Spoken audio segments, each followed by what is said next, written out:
Hey guys, tonight we're taking a journey to a place that's simultaneously beautiful and deeply unsettling. A place where faith and exploitation are so tightly woven together, it's hard to tell where one ends and the other begins.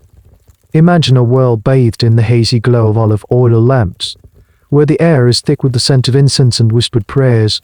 In this world, some people aren't just born or made, they are given, offered up like a prize goat or a basket of figs, but infinitely more precious. Tonight you are that gift. You're about to discover that being chosen by a god doesn't always feel like a blessing. In fact, you might find that the most beautiful cage is still a cage. So, before you get comfortable, take a moment to like the video and subscribe, but only if you genuinely enjoy what I do here. And while you're at it, maybe drop a comment letting me know what city are you listening from, and what time it is for you. I love seeing how far these stories travel across the quiet hours of the night. Now, dim the lights, maybe turn on a fan for that soft background hum, and let's ease into tonight's journey together. The dust of the road clings to your ankles and the hem of your simple tunic. You're maybe 7, perhaps 8 years old enough to remember the smell of your mother's baking bread, but too young to truly understand the weight of the hand holding yours. It's your father's hand. His grip isn't comforting, it's firm, resolute. A grip that says, don't run. You've been walking for 2 days, away from the small sun-baked village you call home, towards the silhouette of the city that has always shimmered on the horizon like a promise or a threat. And now, you're here. Standing before it. The temple. It's not just a building, it feels like a piece of the sky that fell to earth and was carved into existence. The pillars are as thick as ancient trees, soaring up to a roof you can't quite see. The marble under your bare feet is cool, a startling relief from the hot, dusty road. The air inside smells different. It's a mix of heady incense, fragrant oils, and something else, something floral and sweet, but heavy, like flowers on the verge of wilting. It's the smell of devotion. Your father, a man you've only ever seen stooped over his parched fields, stands impossibly straight. He clears his throat, and his voice, usually rough and cracked from shouting at stubborn goats, is soft, almost reverent. She is not speaking to a woman who has emerged from the shadows. She is tall and serene, draped in fabrics the color of wine and the evening sky. Her eyes, lined with black coal, don't seem to look at you, but rather through you, as if assessing a piece of pottery for cracks. A promise was made, your father says, his hand finally releasing yours to give you a gentle, but firm push forward, for a good harvest. For the life of my son. She is for the goddess. You are the payment. This is a practice you don't have a name for, but it's a very real part of your world. Across many ancient lands, from the fertile crescent of Mesopotamia to the sun-drenched coasts of the Mediterranean, families dedicate their children to the gods. It's a way to curry favor, to pay a debt, or to elevate the family's social standing. You are a living, breathing offering. The woman, a priestess, you realize, glides forward. She kneels, bringing her face level with yours. Her smile is gentle, but it doesn't reach her eyes. The goddess welcomes you, little one, she says, her voice a low hum. You will be happy here. You will be safe. And here's the strange, twisted part of it, all in some ways just right. Life in the temple will be a world away from the constant threat of drought and famine in your village. You'll be fed, clothed in fine linen, and protected within these high sacred walls. In fact, a rather peculiar detail of this arrangement in some societies, like with the Nadītu women of ancient Babylon, is that while you are essentially temple property, you might one day gain unusual legal rights. You could learn to read contracts, own property, and conduct business freedoms your own mother, a free woman but bound to a husband, could only dream of. You are a holy possession, a paradox in the making. But, as you stand there, small and trembling in the vast, echoing hall, you don't know any of that. You only know that your father is backing away, his face a mask of piety and sorrow. He won't look you in the eye. He turns and walks away, his silhouette shrinking against the blinding light of the entrance. And this is the question that historians are still fiercely debating to this day. What exactly does it mean to be for the goddess? The ancient tales, often written by outsiders and travelers, are filled with scandalous whispers of ritualized duties and holy bodies for sale. But many modern scholars push back against this, arguing it might be a sensationalized misinterpretation. They suggest your role could be that of a cloistered priestess, a powerful economic agent for the temple, or something else entirely that we've lost the nuance of. The truth is, the line between sacred devotion and sacred servitude was blurry, perhaps deliberately so. The priestess takes your hand. Her skin is soft, her rings cool against your own. She leads you deeper into the temple's heart, away from the entrance. The heavy bronze door groans shut behind you, and the sound echoes in the vast courtyard. It's a deep, final sound you'll come to know well. It's the sound of your old world ending, and your new, sacred, and terrifyingly uncertain world beginning. The light from the doorway vanishes, and for a moment, you are plunged into a warm, scented darkness. Your eyes, accustomed to the bright, unforgiving sun, struggle to adjust. Shapes slowly emerge from the gloom, more of those colossal pillars, stone benches worn smooth by centuries of worshippers, and in the distance, a flicker of light from dozens of small clay lamps. The air, thick as it was at the entrance, now has layers. You can pick out the sharp, clean scent of cedarwood, the sweetness of dates and figs left as offerings, and underneath it all, the persistent, heavy perfume of lilies. The priestess leads you through a side archway, away from the main hall, into a quieter, more domestic part of the compound. You pass a walled garden where the sound of a trickling fountain is the only noise. The moonlight filters down, silvering the leaves of a pomegranate tree. It's peaceful, but it's an enclosed peace, a silence defined by the high walls around it. Your new home is a long, narrow room with stone walls and a high, timbered ceiling. Woven mats are laid out neatly on the floor, each with a small, folded blanket. On a few of them, other girls are sleeping, their chests rising and falling in the slow, even rhythm of childhood dreams. They look to be around your age, maybe a little older. The priestess points to an empty mat. "This is yours," she whispers. "Rest now. Your new life begins with the sun." And it does. But it's a life utterly alien to you. There are no goats to herd, no fields to weed, no water to haul from the village well. Your chores are different now. You learn to sweep the cool stone floors without raising dust, to polish the bronze ritual objects until they gleam, and to grind seeds and flowers into fragrant powders for incense. Your education begins in earnest. Not in letters or numbers at least, not yet, but in stories. Every day, you and the other new girls gather in a sun-drenched corner of the courtyard to listen to one of the older priestesses. She doesn't read from a scroll, she tells the stories from memory, her voice rising and falling like music. These are the stories of your new mother, your new owner, the goddess. You learn her many names: Ishtar, Astarte, Inanna, Aphrodite, Venus, names that shift and change depending on the language of the merchant or soldier who speaks them. But they all point to the same powerful, unpredictable being. You learn how she wove the stars into the night sky, how her tears of sorrow for a lost lover made the rivers flow, and how her laughter causes the wheat to grow tall in the field. But you also hear stories of her jealousy, her formidable wrath of gods and mortals who crossed her and were turned into spiders or twisted into reeds. She is creation and destruction, love and war all at once. One afternoon, the priestess tells you the most important story of all. The goddess is everything, she says, her eyes sweeping over your small, upturned faces. She is the earth, the sky, the sea. Her essence is too vast, too powerful for any mortal to look upon directly. It would be like staring into the sun. She pauses, letting the weight of her words settle. But she loves to be close to them, to hear their prayers, to grant them fertility and fortune. So she chooses a home on earth, a vessel. You see this principle in action every single morning. In the heart of the temple stands the grand statue of the goddess. It's carved from dark, polished wood, with eyes made of inlaid lapis lazuli. And every day it is treated as a living being. The high priest and priestesses perform an elaborate waking ritual.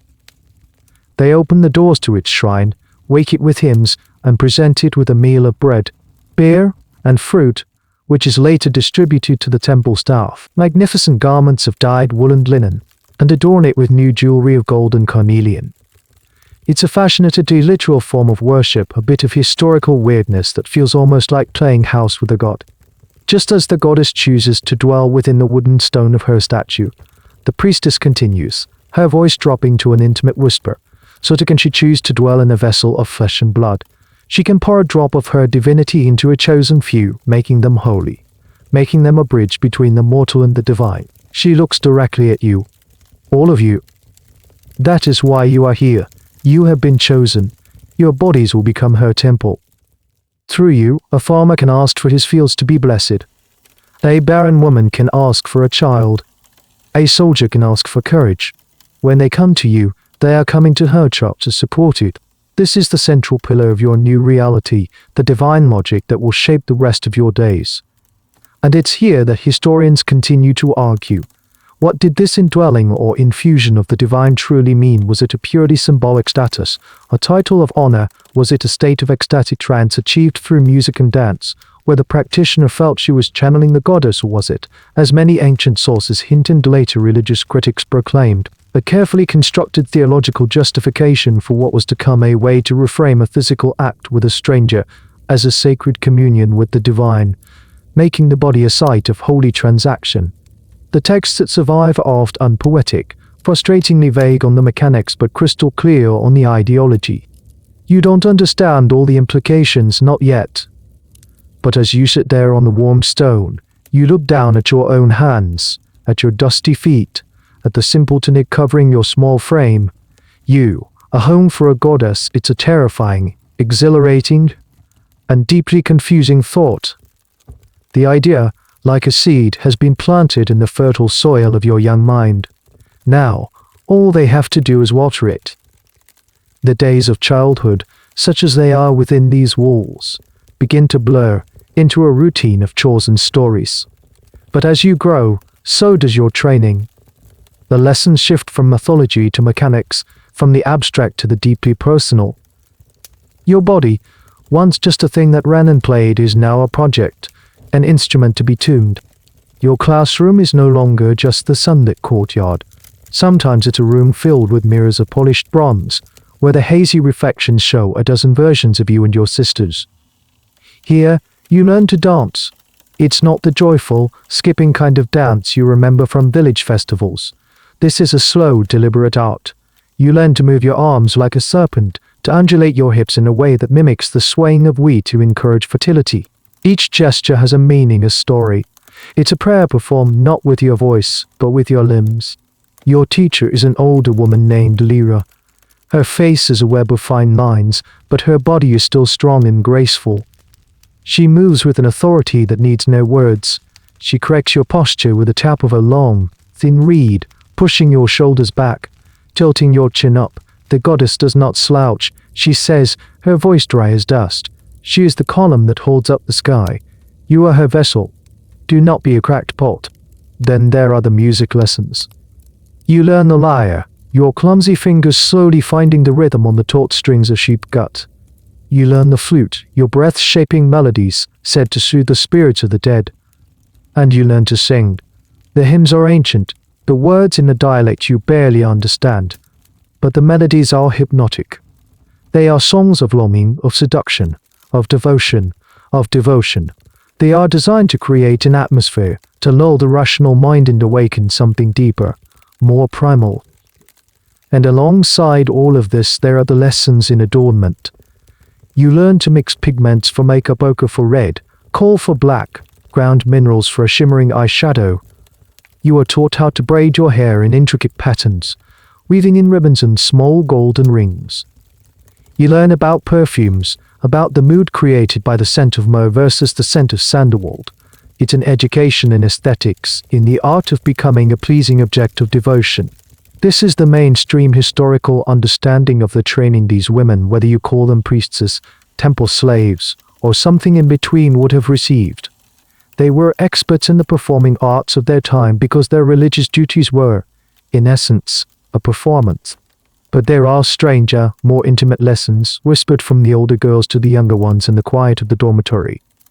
One night, a girl a few years older than you, whose name is Alara, shows you a small, faded tattoo on the inside of her wrist.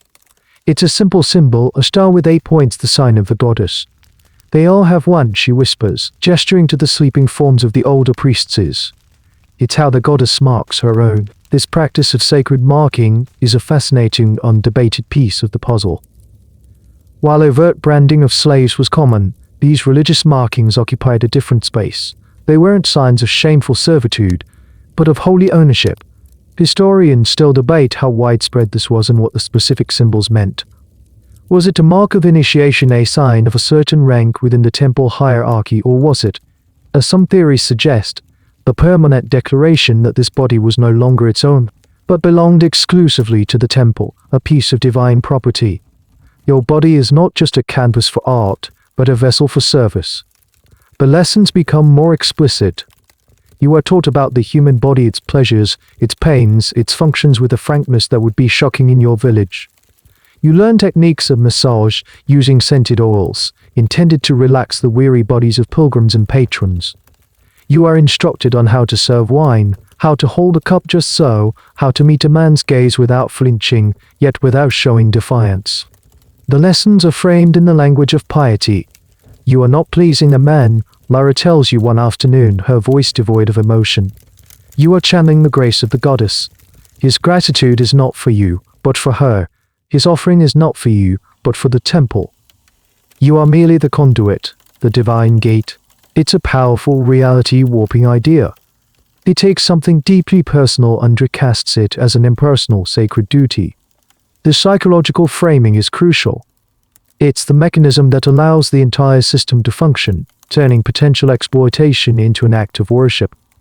It's a concept that modern psychologists might call cognitive dissonance, a way of holding to contradictory beliefs at once. My body is being used by a stranger, and I am performing a holy rite. The first one becomes tolerable. And so you practice the walk, the song, the smile. You practice the art of being present and absent at the same time. You learn to be a beautiful, hollow reed, waiting for the breath of the goddess or her patrons to pass through you and make music. You are being meticulously crafted, polished, and prepared. The purpose of this craft is becoming clearer and more terrifying with each passing day. Your final exam is coming, and it will not be a written test. You never forget the day you find out the truth. Not the theological, poetic truth you've been taught, but the raw, human truth. It comes to you not in a lesson, but in a moment of quiet observation. You've been sent to the archives, a small, stuffy room behind the high priest's chambers, to fetch a jar of oil. The air is thick with the smell of aging papiers and clay. Rolls of parchment are stacked in cubbies, and clay tablets bearing spidry cuneiform script line the shelves. This is the temple's brain, its memory. It records grain yields, their stub numbers and payments for rituals. You are not supposed to be able to read them, but you've been picking up the symbols, listening to the scribes, your mind quietly absorbing what it's not meant to know. As you search for the oil, you overhear voices from the adjacent room. It's the high priest, a man whose face seems permanently fixed in a mask of stern piety, and your father. Your father. You haven't seen him in years. His voice is different, not the reverent whisper you remember from that first day, but strained, pleading. The harvest failed again, honored one, your father says. The river did not rise. My son, he is still sickly. I made my offering. I gave her my best. His voice cracks. My daughter. The high priest's reply is smooth, like oil being poured. The goddess received your gift, farmer. She was pleased. But the whims of the divine are not a simple transaction. Perhaps your faith was not strong enough. Perhaps another offering is required. I have nothing left, your father whispers. The small gold I have, I brought it for a blessing from her. You freeze, the clay oil jar cold in your hands. You know who her is. It's one of the older women, one of the vessels. The goddess is generous to those who are generous to her temple, the high priest says. There's a clinking of coins. They're to the sunken courtyard tonight. Lyra will receive your prayer. May the goddess hear you this time. Your heart feels like a stone in your chest. The carefully constructed world of divine will and sacred duty shatters into a million pieces. The stories, the songs, the training, it all recedes, and you are left with the stark reality of the transaction. You are not a gift born of pure faith. You were a desperate bargain, a payment for a harvest that never came and a cure for a brother who never healed. This is the human-level reality that underpins the entire system. While we can talk about broad social and religious structures, the individual stories were often rooted in desperation. In a world without modern medicine, insurance, or social safety nets, a temple was one of the few places to turn in a crisis. The promise made to a deity was a binding contract. This is a well-documented aspect of ancient religions. People pledged their most valuable possessions, land, animals, even their own labor or that of a child in exchange for divine intervention. Historians have unearthed countless inscriptions and tablets recording these vows. Some are simple to Apollo for saving my sight, I give this silver eye, but others hint at far greater cost. And there's a weirder, more specific layer to this that scholars have found in some legal codes. For example, the Code of Hammurabi. There were laws governing the status of women dedicated to temples. Some of these women, the Nadītu, were forbidden from having children, but could become incredibly wealthy businesswomen.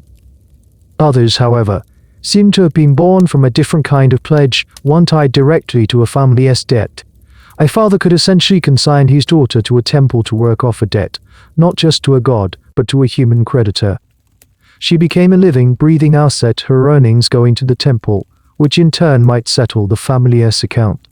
The line between religious dedication and indentured servitude becomes almost invisible here.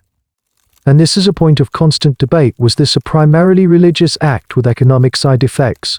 Or was it a primarily economic act dressed up in religious robes? The answer is likely both, a tangled mess of faith, finance, and family desperation. The system worked precisely because it served all these purposes at once. Later that day, you see your father from a distance, crossing the main courtyard. He looks older, more stooped than you remember. He doesn't see you. You are just one of the many girls in simple tunics, a part of the temple's scenery. You want to run to him to ask him if he thinks of you, if he regrets it, but you stay rooted to the spot, hidden in the shadow of a pillar. The knowledge settles into your bones, cold and heavy. The other girls, the ones who sleep beside you on the woven mats, you look at them now with new eyes. Each of them is a story of a failed crop, a sick child, a lost battle, a desperate hope. They are not just chosen ones. They are living monuments to someone else's crisis. The priestess's words echo in your mind. You will be happy here. You will be safe. You are safe from the hardships of the outside world. But you now understand that these walls, which keep the world out, also serve to keep you in. The promise that brought you here wasn't a promise of a blessed life for you, but the cost of a blessing someone else hoped to receive. And that price is still being paid day after day within the centered, silent halls of your sacred prison. In the years that follow that chilling revelation, the temple becomes your entire world, a microcosm with its own seasons, its own politics, and its own peculiar bonds. The other girls are no longer just faces in the dormitory. They are your sisters, your rivals, your mirrors. You are a garden of carefully cultivated flowers, all destined for the same altar. There's Alara, the one who first showed you her tattoo. She is fierce and proud, her movements in the dark sharp and precise. She fully embraces the teachings, seeing her role as a source of immense power. They fear us, she whispers to you one night, her eyes gleaming in the lamplight. The priests need us. The worshippers crave us. Never forget that. She represents one response to your shared fate, internalizing the doctrine and finding power within its confines. Then there's Nia, a girl with quiet, watchful eyes who came from a wealthy merchant family that fell on hard times. She is gentle and kind, always ready with a comforting word or a shared piece of fruit.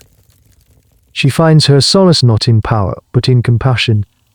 She treats the chores as an act of service to her sisters, and in the garden, she tends to a small patch of herbs, learning their healing properties from one of the older women, creating a small space of personal meaning and care in a system designed to strip it away.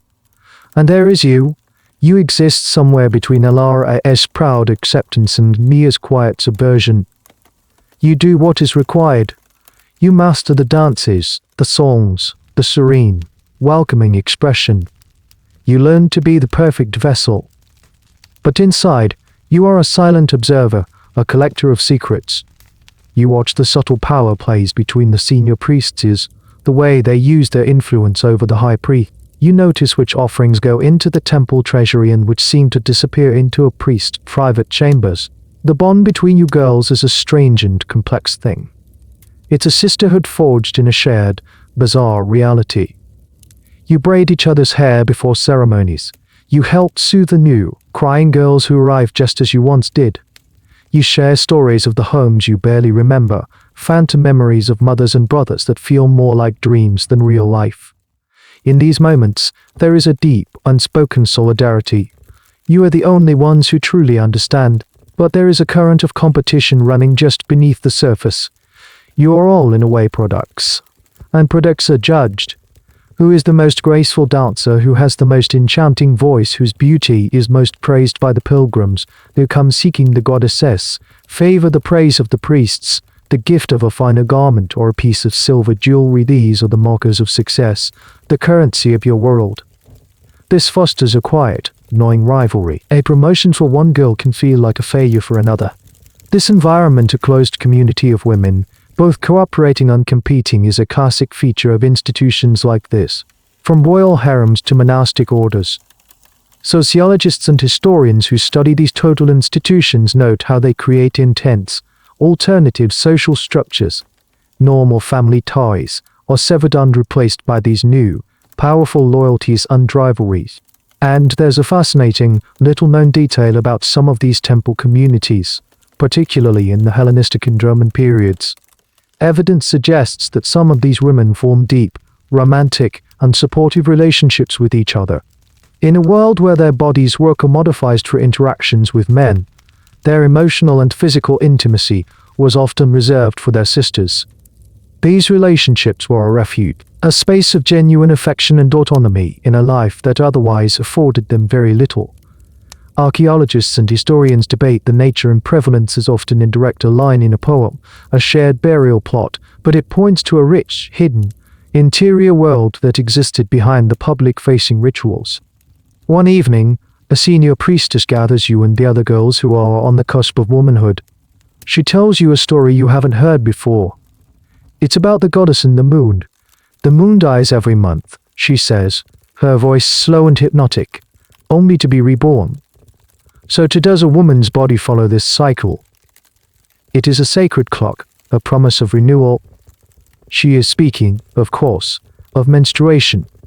But, in the temple's logic, this biological reality is imbued with immense magical and symbolic power. She explains that during this time you are considered both incredibly powerful and dangerously impure. You are not to participate in the main rituals, as your ropa could disrupt the delicate balance. Instead, you are secluded, allowed to rest. For some of the girls, this is a relief, a few days of respite. For others, it's a frustrating exclusion from the center of power. This belief system around menstruation is a point of contention among anthropologists.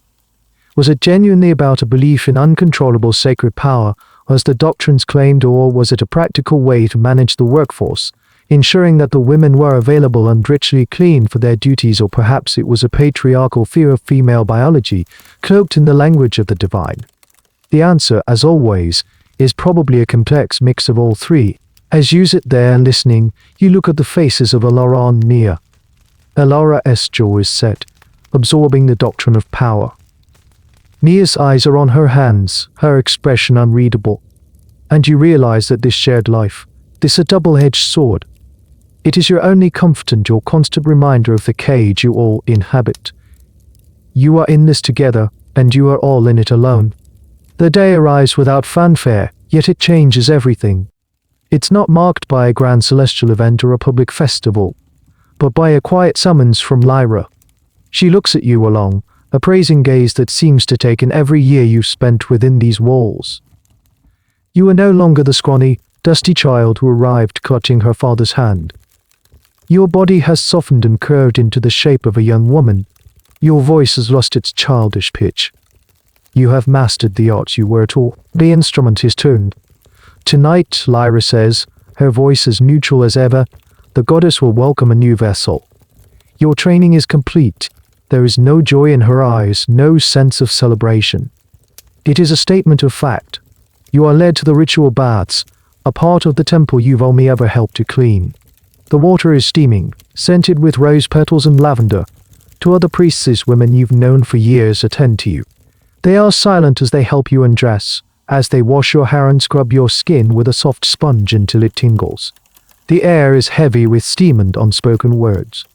This is not a cleansing for you, but for the one who will use you. They anoint your body with fragrant oil from your forehead to your feet, their hands firm and impersonal. It's the same oil you once fetched from the archives, the day you overheard your father's plea. The memory sends a chill through you despite the warm water. Then comes the dressing. The garments are nothing like your simple daily tunic. They are layers of the finest, sheerest linen, dyed the color of a deep sunset. A girdle of woven gold thread is tied around your hips, its tassels chiming softly with every movement. Bracelets in the shape of coiled snakes are clasped onto your arms. Your hair is intricately braided and adorned with pearls. Finally, a delicate veil is placed over your face, obscuring your vision and making the world a hazy, dreamlike place. You are led to a small, secluded chamber you have never been in before. It's richly appointed with woven tapestries on the walls depicting scenes from the goddess myths, her sacred marriage, her descent into the underworld. A log couch covered in soft furs dominates the room. The only light comes from a single oil lamp, casting long, dancing shadows. The air is thick with the smoke of myrrh. This transition from trainee to active practitioner, is the centerpiece of the entire system. It's the culmination of years of psychological and physical preparation. Historians refer to this as a rite of passage, a ceremony that marks a change in an individual's social and religious status. For you, it's the moment your childhood officially ends and your duty begins. Lyra leaves you at the door. The goddess will find you worthy, she says the standard parting phrase. But then she hesitates for a fraction of a second. Her eyes meet yours through the veil. Remember the stories, she adds, her voice barely a whisper. You are the goddess, not the girl. It's the closest she has ever come to offering advice, or perhaps a warning. A survival strategy. Detach, dissociate, become the role. You are left alone. The silence in the room is immense, broken only by the soft hiss of the lamp. You sit on the edge of the couch, your back ramrod straight, just as Lyra taught you. Your heart is a frantic bird beating against the cage of your ribs. You try to remember the hymns, the stories of the goddess' power, but all you can think of is your small, woven mat in the dormitory and the sound of your sisters breathing in the dark. This is where the historical record often becomes murky, sensationalized by outsiders or sanitized by the temple scribes themselves.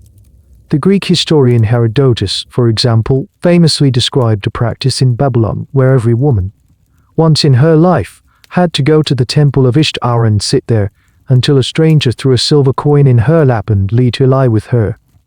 He presents it as a universal custom. Many modern historians believe Herodotus may have misunderstood or exaggerated a more limited practice, possibly one that only applied to a specific class of temple women like you.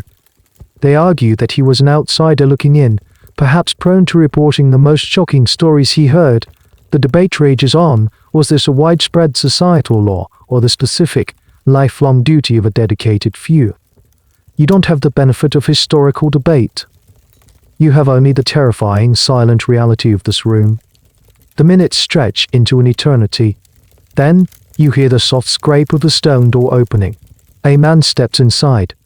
He is older, his face lined with the sun and worry. A merchant by the look of his clothes. He doesn't look at you directly, but at the small altar in the corner, where he places a leather pouch that links with the sound of coins. He murmurs a prayer to the goddess, asking for a safe sea voyage for his cargo ships. His prayer finished, he turns to you. He is the first of many faces, many bodies, many whispered prayers for fortune, for sons, for rain, for victory. Through the haze of your veil, he is just a shape, a shadow. You remember Lyra's words. You are the goddess, not the girl. You take a slow, deep breath, the perfumed air filling your lungs. You try to push you down, deep down into a quiet corner of your mind. you try to become the hollow reed. You are no longer the gift. You are now the ritual itself, the sacred transaction in flesh and blood. And in the flickering lamplight, you feel the profound, chilling transformation. Your body, so meticulously prepared, has finally become a public prayer mat, a site where the mortal world comes to bargain with the divine. That first night is a threshold. Once crossed, there is no going back. The rituals of your life, which were once about preparation, are now about repetition. Days are measured not by the sun, but by the cycle of service. Morning is for cleansing and purification. The afternoon is for music and presence in the temple's public spaces. The night is for receiving the prayers of the faithful in the secluded chambers. You learn to exist in two states at once. There is your physical self, the body that is washed, oiled, adorned, and presented. It moves with the learned grace of a dancer. Its hands perform the ritual gestures. Its lips murmur the scripted blessings. This self is serene, accommodating, and completely impersonal. It is the goddess's vessel, a beautiful, functional object. Then there is your inner self, the silent observer you become. It's a small, secret part of you that retreats deep inside when the stone door to the chamber opens. It watches the proceedings from a great distance, as if viewing a play. It catalogues the faces of the men, the nervous young farmer fumbling with his small offering, the arrogant soldier reeking of wine and conquest, the weary old man whose hands tremble as he prays for one more healthy grandson. They are not individuals to you. They are categories of need, fear. This psychological splitting is a survival mechanism, one that people in deeply traumatic or controlled situations often develop. It's a way to protect the core of your identity from what is happening to your body. You are here, but you are not here. Your body is a temple, and like any temple, the priests can use the building, but they cannot control the spirit that dwells within. Or so you tell yourself. The most jarring part of your new life isn't the nightly ritual itself, but the aftermath. The moment the man leaves, placing his offering on the altar, and the door closes. In that sudden silence, the two halves of you rush back together, and the dissonance is staggering. You are alone, wrapped in fine linen that now feels like a costume, the scent of another person's sweat and fear clinging to your skin. The offering money sits on the altar, a cold, hard fact. You never touch it. A junior priest will come to collect it for the temple's coffers. This is a key detail that some historical sources emphasize. The money did not belong to the woman. The proceeds of this sacred commerce went directly to the temple. This reinforces your status as property, an asset generating revenue for an institution. You are, in the most literal sense, a living, breathing source of income for the priests and the cult they manage. There's a strange and little-known aspect to this transcational faith. In some parts of the ancient world, particularly in Phoenician colonies, archaeologists have found vast cemeteries, or topotests filled with the buried remains of sacrificed infants. For a long time, the mainstream view, fueled by biblical accounts, was that this was proof of widespread, literal child sacrifice. However, many historians now argue a more complex reality. They suggest that many of these urns might contain the remains of stillborn infants or babies who died of natural causes, who were then offered to the gods in a post-mortem ritual. This doesn't erase the grimness, but it reframes it. It shows a society grappling with devastating infant mortality, using the language of sacrifice to make sense of their loss. It's a parallel to your own situation, using a sacred framework to process a difficult or exploitative reality. Whether it's a life lost or a life given, the gods provide a narrative. The line between what is yours and what belongs to the goddess, and by extension, the temple, is deliberately blurred. Your body is not your own. Your time is not your own. Even your thoughts, you are taught, should be focused on the divine. But there are small rebellions, tiny acts of reclaiming your selfhood. Sometimes, in the dead of night, you sneak out to the enclosed garden with Nia. You don't speak. You just sit by the fountain, listening to the water, feeling the cool night air on your skin. It's a moment of pure sensation, unmediated by ritual or duty. You watch the moon, the same moon from the Priestess story, and you don't think about its sacred cycle. You just see it for what it is, a beautiful, silent rock in the sky. Nia teaches you the names of the herbs she grows. This one to soothe a cough, this one to ease a headache, this one to help with sleep.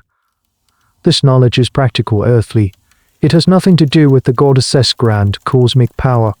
It's small, tangible, and it's yours. Learning the properties of a simple leaf feels like an act of defiance. You realize the system's greatest power lies in its ability to define your reality. It has a name and a reason for everything: your presence, your duties, your body's cycles. To resist is not just to disobey, it is to challenge the entire cosmic order they have constructed. And so, your resistance cannot be a shout. It must be a whisper. It's in the moment of silence in the garden, in the knowledge of an herb, in the knowledge of an herb, in the knowledge of an herb, in the knowledge or understanding glance shared with a sister across the crowded hall. It's in the quiet, stubborn insistence, in the deepest part of your mind, that even if your body is not your own, your soul, that tiny, watching spark still is. One afternoon, while grinding myrrh into a fine powder for the evening incense, a task your hands could do in their sleep, you look up and see it. A flash of gold at the neck of the high priest as he sweeps past. It's a new amulet, a heavy, ornate thing, but it's not the amulet that catches your eye. It's the glint of the gold itself. You've seen that same warm, rich color before. It's the same gold that makes up the sacred chalice used in the Dom rituals. Except the chalice has been missing for a week, supposedly sent away for purification. In that moment, a piece of the temple's machinery becomes visible to you, a gear that was always meant to stay hidden. The sacred is not just sacred, it's also wealth. You start to notice other things. You see a merchant, known for his lavish offerings on nightly visits, leaving a meeting with the high priest, a scroll of a new shipping contract in his hand. You see the temple guards, who are paid from the sacred treasury, also acting as personal bodyguards for the senior priests on their ventures into the city. The lines are not just blurry, they are non-existent. The temple is a bank, a political lobby, a real estate mogul, and a commercial enterprise, all masquerading as a house of God. And you and your sisters are its most valuable, renewable resource. The money, the offerings you see left on the altar each night, where does it go? You start to piece it together. A portion goes to the temple's upkeep, the food, the oils, the fine linens, the repairs to the roof. This is the official, justifiable expense, but a much larger portion seems to be siphoned off. It pays for the priests' comfortable living quarters, their rich food, their influence with city officials.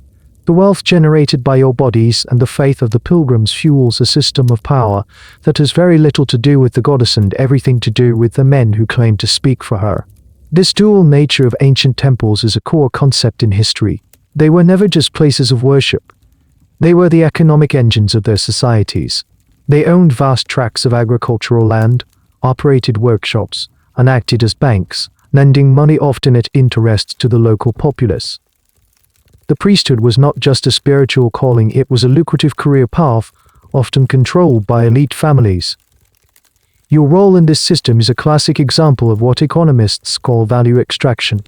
The value is generated by your body and the belief system surrounding it, but it is extracted and accumulated by those at the top of the hierarchy. One of the more peculiar and less discussed aspects of this temple economy is the concept of sacred goods. For instance, in some temples, the leftover food from the god's ritual meal was considered blessed and could be sold to the public at a premium. Similarly, small clay figurines, supposedly blessed by proximity to the main idol, were a huge source of revenue, much like souvenir sales today. In this context, the blessing you offer is the temple's highest value service. It is intangible, powerful, and infinitely reproducible. It's the perfect product. This knowledge changes how you see your own adornments. The golden bracelets coiled around your arms, the pearls in your hair, you once saw them as marks of your sacred status. Now you see them for what they are: working capital. You are decorated with the temple's wealth to project an image of divine richness, which in turn encourages more offerings, more wealth. You are a walking, talking advertisement for the temple's success. This realization doesn't make you angry, not anymore. The capacity for that kind of sharp, hot emotion has been worn down by the daily rituals.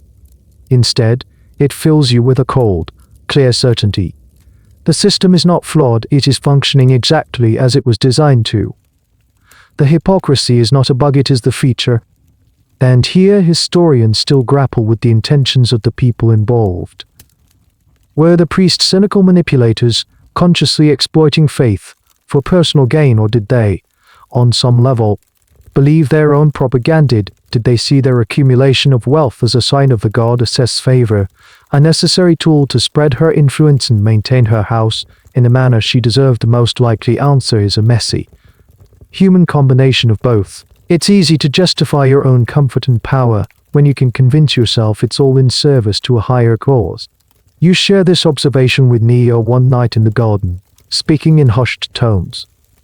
You tell her about the priest's new amulet and the missing chalice. She isn't surprised. She simply nods, her hands busy crushing a mint leaf, releasing its sharp, clean scent into the night air.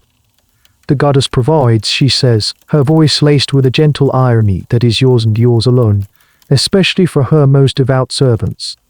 You both look up at the high walls of the temple, a fortress built of faith and financed by flesh. You are a part of its treasury, a golden coin with a beating heart.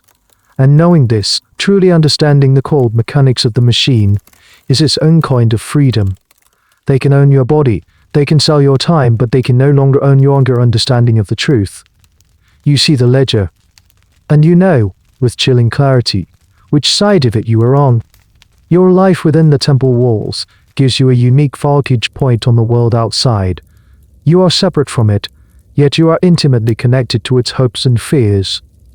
You become a strange kind of celebrity, a figure of both reverence and suspicion.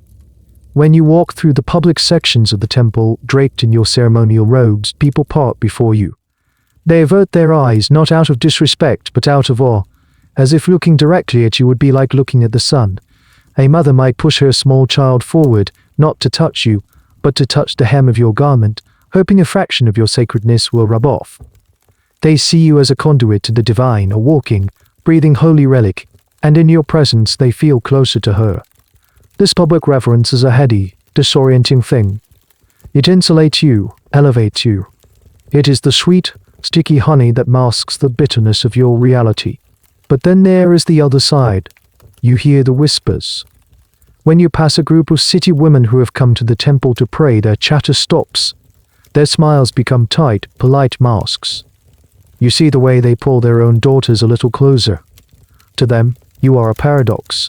You are holy, yes, but you are also a woman whose body is available to men who are not her husband. In a society where female virtue is often defined by chastity and fidelity to one man, you exist in a separate, dangerous category. You are sanctified, yet you are also in their eyes defied. This stark contrast is the central, defining feature of your social existence. You are simultaneously above them and beneath them. This dual status is a concept that historians and sociologists intensively. Think of the eunuchs in many ancient courts. They were slaves, physically altered and denied a family, yet they could rise to positions of immense power and influence precisely because of their unique, safe status. Similarly, you are set apart, your sexuality ritually controlled, which paradoxically allows you to interact with the male world in ways respectable women cannot. You are a social anomaly, and society reacts with a confusing mix of worship and wariness. You feel this most acutely when dealing with the wives of the powerful men who visit you at night. Sometimes a wealthy patron's wife will come to the temple the next day to make her own separate offering. She will kneel before the statue of the goddess, praying for the very thing her husband sought from you: a child, a successful venture, a healthy harvest. She may even seek you out, asking for a special blessing. She will look at you with a polite, pious expression, but behind her eyes, you can see a storm of other emotions: resentment, envy, perhaps even a flicker of pity. She knows where her husband was last night. You are both participants in the same system, but on opposite sides of the transaction. You are the holy vessel, she is the legitimate vessel, and the space between you is charged with a silent, complex rivalry. This brings up a fascinatedly weird historical tidbit about Roman society. There was a legal distinction between a matrone, a respectable married woman, and a meretrix, a registered prostitute. A mere trick said certain freedoms a matrone did not. She could manage her own finances, for example, but she was also socially stigmatized and lacked basic legal protections. Now, where would someone like you fit? The category of sacred prostitute or temple worker often fell into a bizarre legal and social gray area that even the ancients themselves seemed unsure how to classify. Roman law, for instance, sometimes tried to lump temple workers in with common prostitutes for taxation purposes, while religious custom demanded they be treated with reverence. This ambiguity is at the heart of your identity. The academic debate on this very topic is intense. Were you seen as holy, or was holy just a convenient label for a form of prostitution that the state and temple could profit from? Some scholars argue that in the earliest periods, in Mesopotamian or Canaanite cultures, there was no stigma attached at all. It was a respected and integral part of society. Others argue that this is a romanticized view and that the stigma was always present, just perhaps expressed differently. They suggest that as societies became more patriarchal and obsessed with bloodline purity, your role became increasingly marginalized and viewed as other. You learn to navigate this complex social landscape with the same detached grace you use in the ritual chambers. You accept the awe and you ignore the whispers. You are a mirror, reflecting back whatever people want to see in you: a goddess, a commodity, a threat, a savior. But sometimes the mask slips. One day, a young woman, not much older than you, comes to you. Her husband is a soldier who frequently visits the temple. She is not hostile. She is just desperate. "Please," she whispers, her eyes filled with tears, "ask the goddess to keep him safe. But ask her to make him see me too. To find in my arms what he seeks in yours." In that moment, the barrier between you, the holy vessel, and legitimate wife dissolves. You are no longer on opposite sides. You are just two young women, trapped in different cages by the same patriarchal system, praying to the same goddess for a scrap of control over your own lives and the affections of the men who define your existence. You give her the scripted blessing, but for the first time, the words feel like ashes in your mouth. The nightly rituals become a strange sort of theater, and you, a seasoned actor, have learned all the roles. You've become an expert at reading the men who enter your chamber before they even speak. You can tell by the way they carry themselves, the way they avoid your gaze or seek it out, the scent that clings to their clothes, be it the dust of the fields, the salt of the sea, or the stale wine of a long night. You learn to recognize the faces in the flickering lamplight, not as individuals, but as archetypes of human need. There is the farmer. He is often older, his hands calloused and his back stooped from a lifetime of labor. He smells of earth and livestock. He is awkward in the perfumed chamber, out of place amidst the fine linens. His prayers are simple, desperate. He asks for his prize cow to birth a healthy calf. He asks for relief from the blight that is eating his barley. He barely looks at you, his barley. He barely looks at you, his eyes are fixed on the small altar or the floor, a direct line to the unpredictable gods who control his livelihood. His offering is small, a few bronze coins, a handful of his best grain, but it is likely a significant portion of what he has. In his presence, you feel the raw, unfiltered power of faith, the kind that grows from desperation. Then there is the soldier. He is often young, arrogant, his body taut with muscle and nervous energy. He smells of sweat, leather, and cheap wine. He does not avert his eyes, he meets your gaze with a challenging stare. His prayers are not pleas, but demands. He asks for strength in battle, for the death of his enemies, for glory and plunder. He sees the goddess not as a nurturing mother, but as a patron of war, a goddess of blood and victory. The ritual is less about reverence and more about a transaction of power. He believes that by lying with the goddess's vessel, he can absorb some of her divine strength, making him invincible. He is often rough, impatient. He leaves a larger offering, perhaps a silver coin taken from a conquered city. And there is the merchant. He is usually middle-aged, well-fed, and dressed in finer clothes than the others. He smells of exotic spices of the sea and of the cloying scent of ambition. He is polite, practiced, and transactional. His prayers are business proposals offered to a divine partner. He asks for his ships to avoid storms, for his caravans to be safe from bandits, for a competitor's venture to fail. He may even discuss the details of his business with you, as if you were a silent, beautiful consultant. His offering is calculated enough to show piety and secure favor, but not so much as to be an unwise investment. For him, faith is another tool, another form of leverage in the marketplace of life. This typology of worshippers is of course a simplification, but it reflects a historical reality. People's religious practices are deeply intertwined with their daily lives and professions. The concerns of a farmer are different from those of a soldier. An analysis of votive offerings, the small clay or metal objects left at ancient shrines, confirms this. Archaeologists find tiny clay limbs left by those seeking healing, small boat models from sailors, and miniature weapon soldiers. People prayed for what they knew and what they needed. One of the more peculiar and debated aspects of this system is the idea of incubation. This was a practice particularly famous in the Greek cults of Asclepius, the god of healing, where a sick person would go to sleep in a special chamber within the temple grounds. The god was expected to visit them in a dream, either curing them directly or offering advice on a cure. Historians debate what was really going on here. Was it a purely psychological phenomenon? The power of suggestion in a holy place, were priests administering hallucinogenic herbs to induce vivid dreams, or, in some fertility cults, did a priest or temple worker physically visit the sleeping pilgrim, embodying the god to grant their prayer for a child? The latter is a scandalous suggestion, often made by rival cults, but it hangs in the historical ether, a testament to how these sacred spaces could be interpreted. You learn to navigate these different types of encounters with a fluid, practiced grace. You are a mirror, reflecting the appropriate divine attribute for each man. For the farmer, you are the serene, nurturing Earth Mother.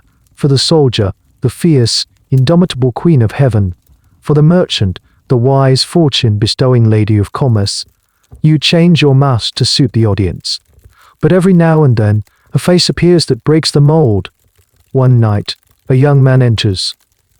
He is no older than you. He is not a farmer, soldier, or merchant.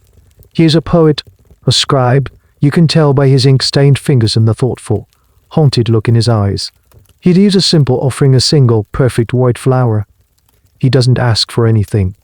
He doesn't touch you. He just sits on the floor, a respectful distance away, and looks at you, his expression one of profound, sorrowful contemplation.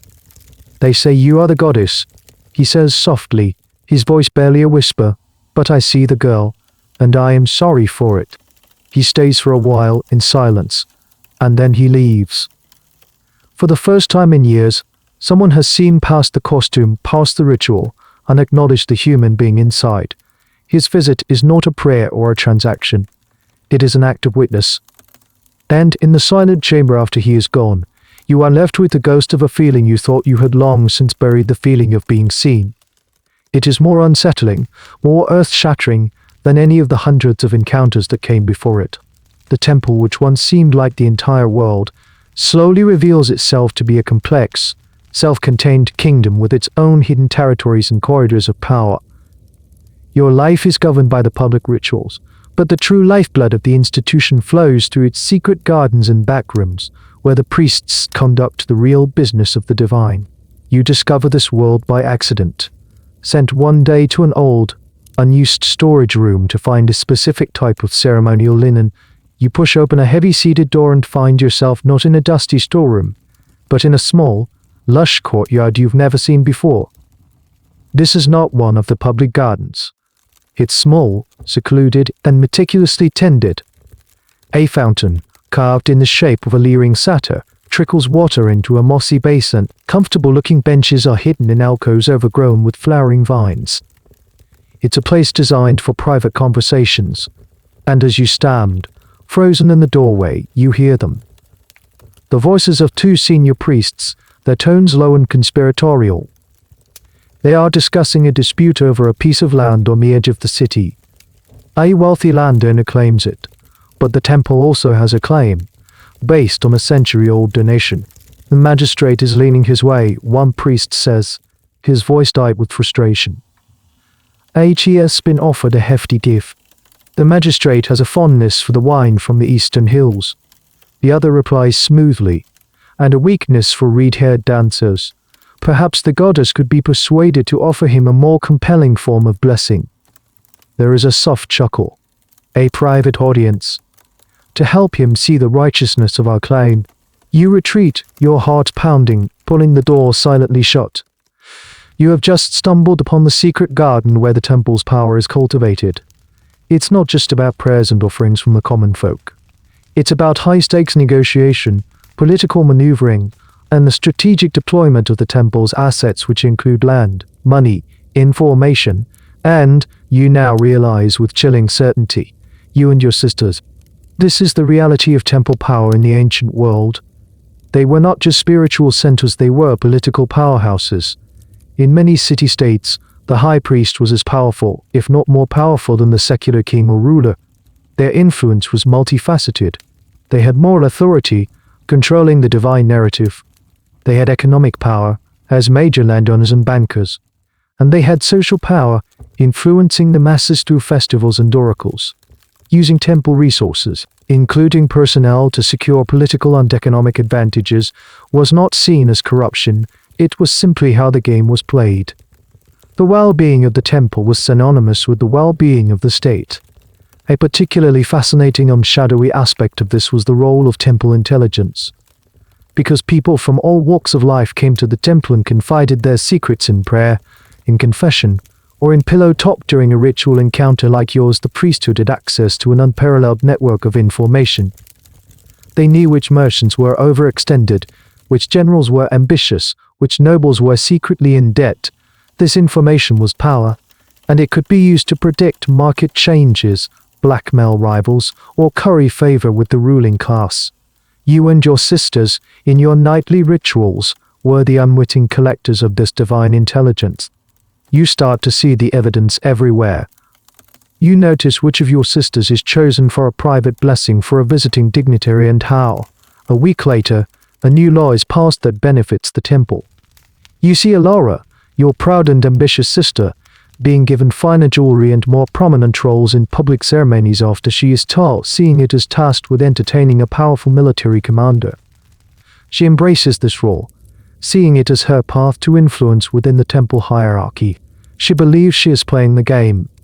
You wonder if she realizes she is one of the pieces.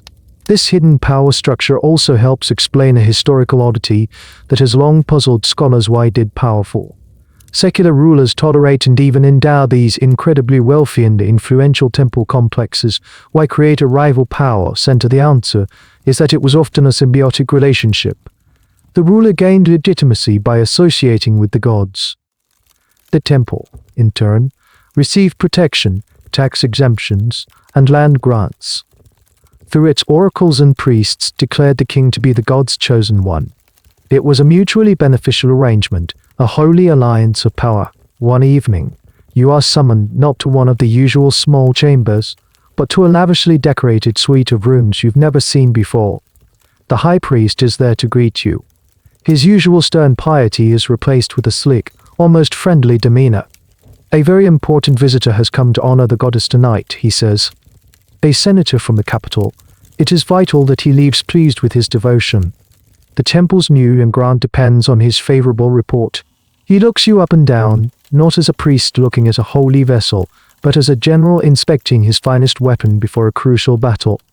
The goddess has blessed you with great beauty, child. Use it for her glory.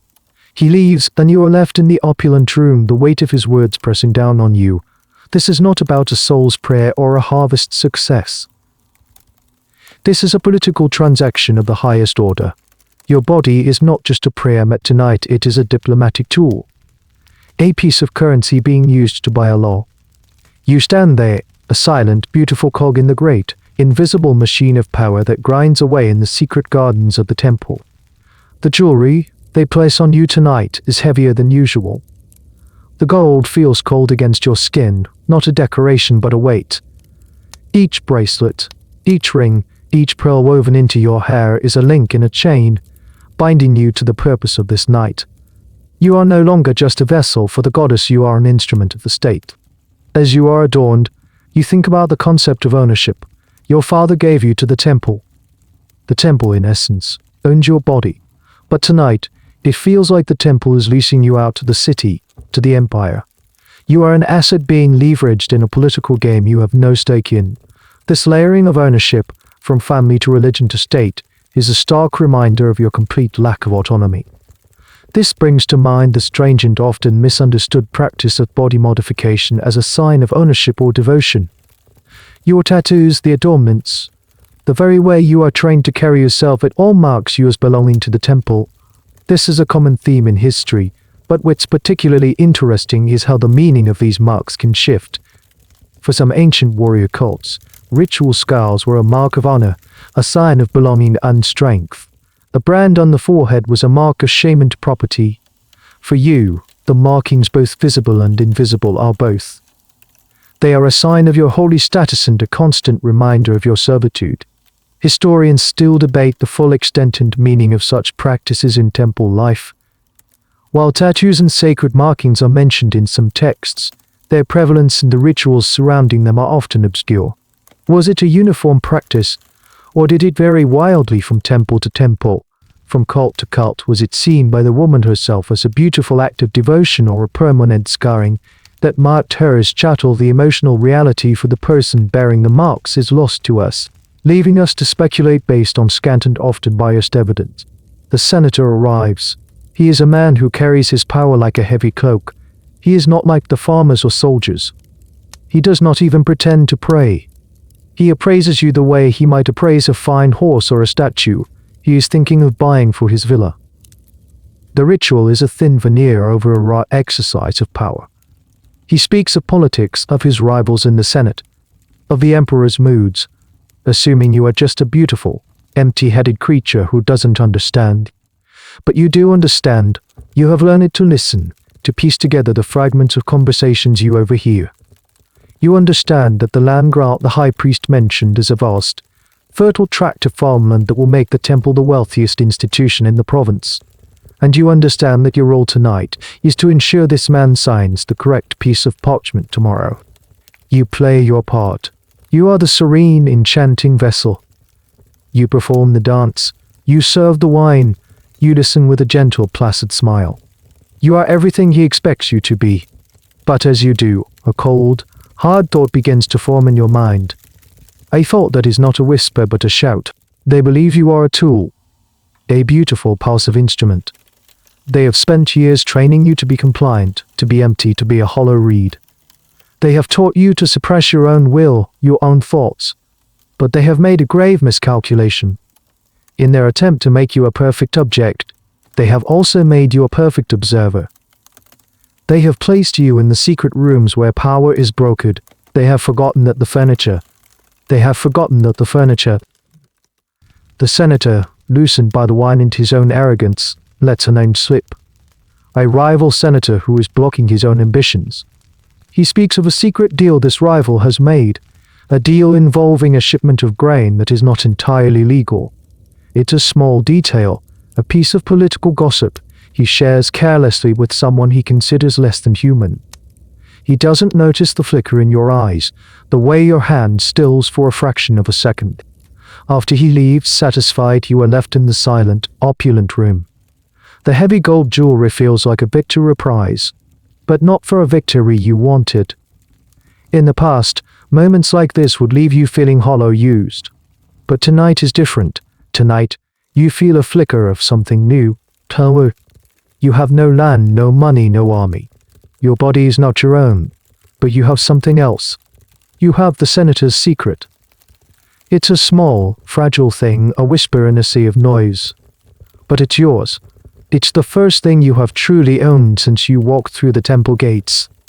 You lie awake on the silken sheets, the weight of the gold still on your skin, and you think about Nia and her herbs. She taught you that some plants can heal, and some can harm.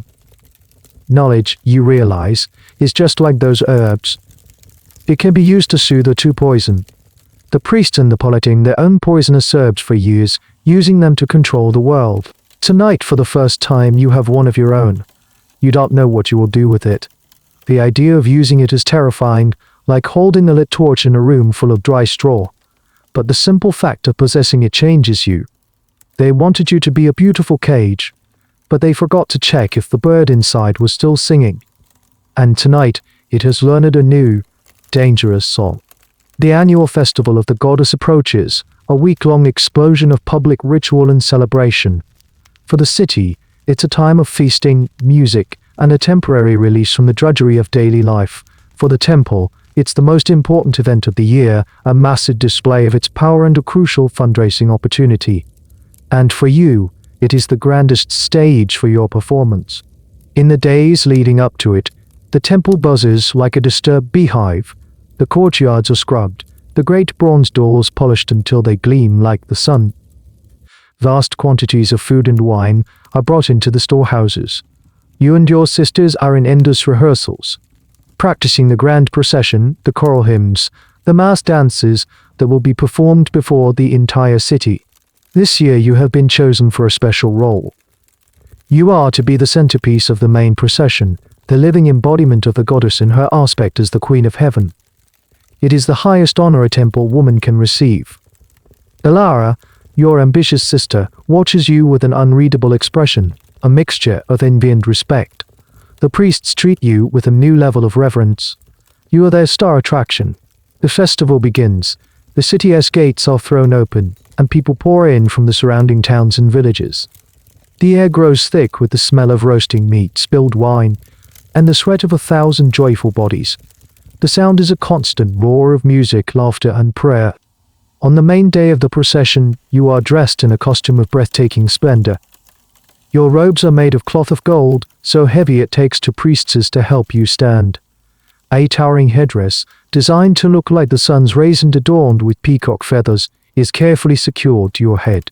Your face is painted a symbolic white, your eyes heavily lined with kohl, creating an impersonal, divine mask. You can barely move, and you can only see a narrow slice of the world in front of you. You are no longer a person, you are a living icon, an idol made of flesh. You are carried through the city streets on an ornate litter, borne on the shoulders of 8 strong priests. The crowd parts before you like the sea. They throw flowers onto your litter. They fall to their knees, their faces a mixture of ecstatic joy and holy terror. They are not looking at you, the girl from a dusty village. They are looking at their goddess, made manifest. From your elevated position, you see the entire spectacle. You see the farmers, their faces full of simple, honest devotion.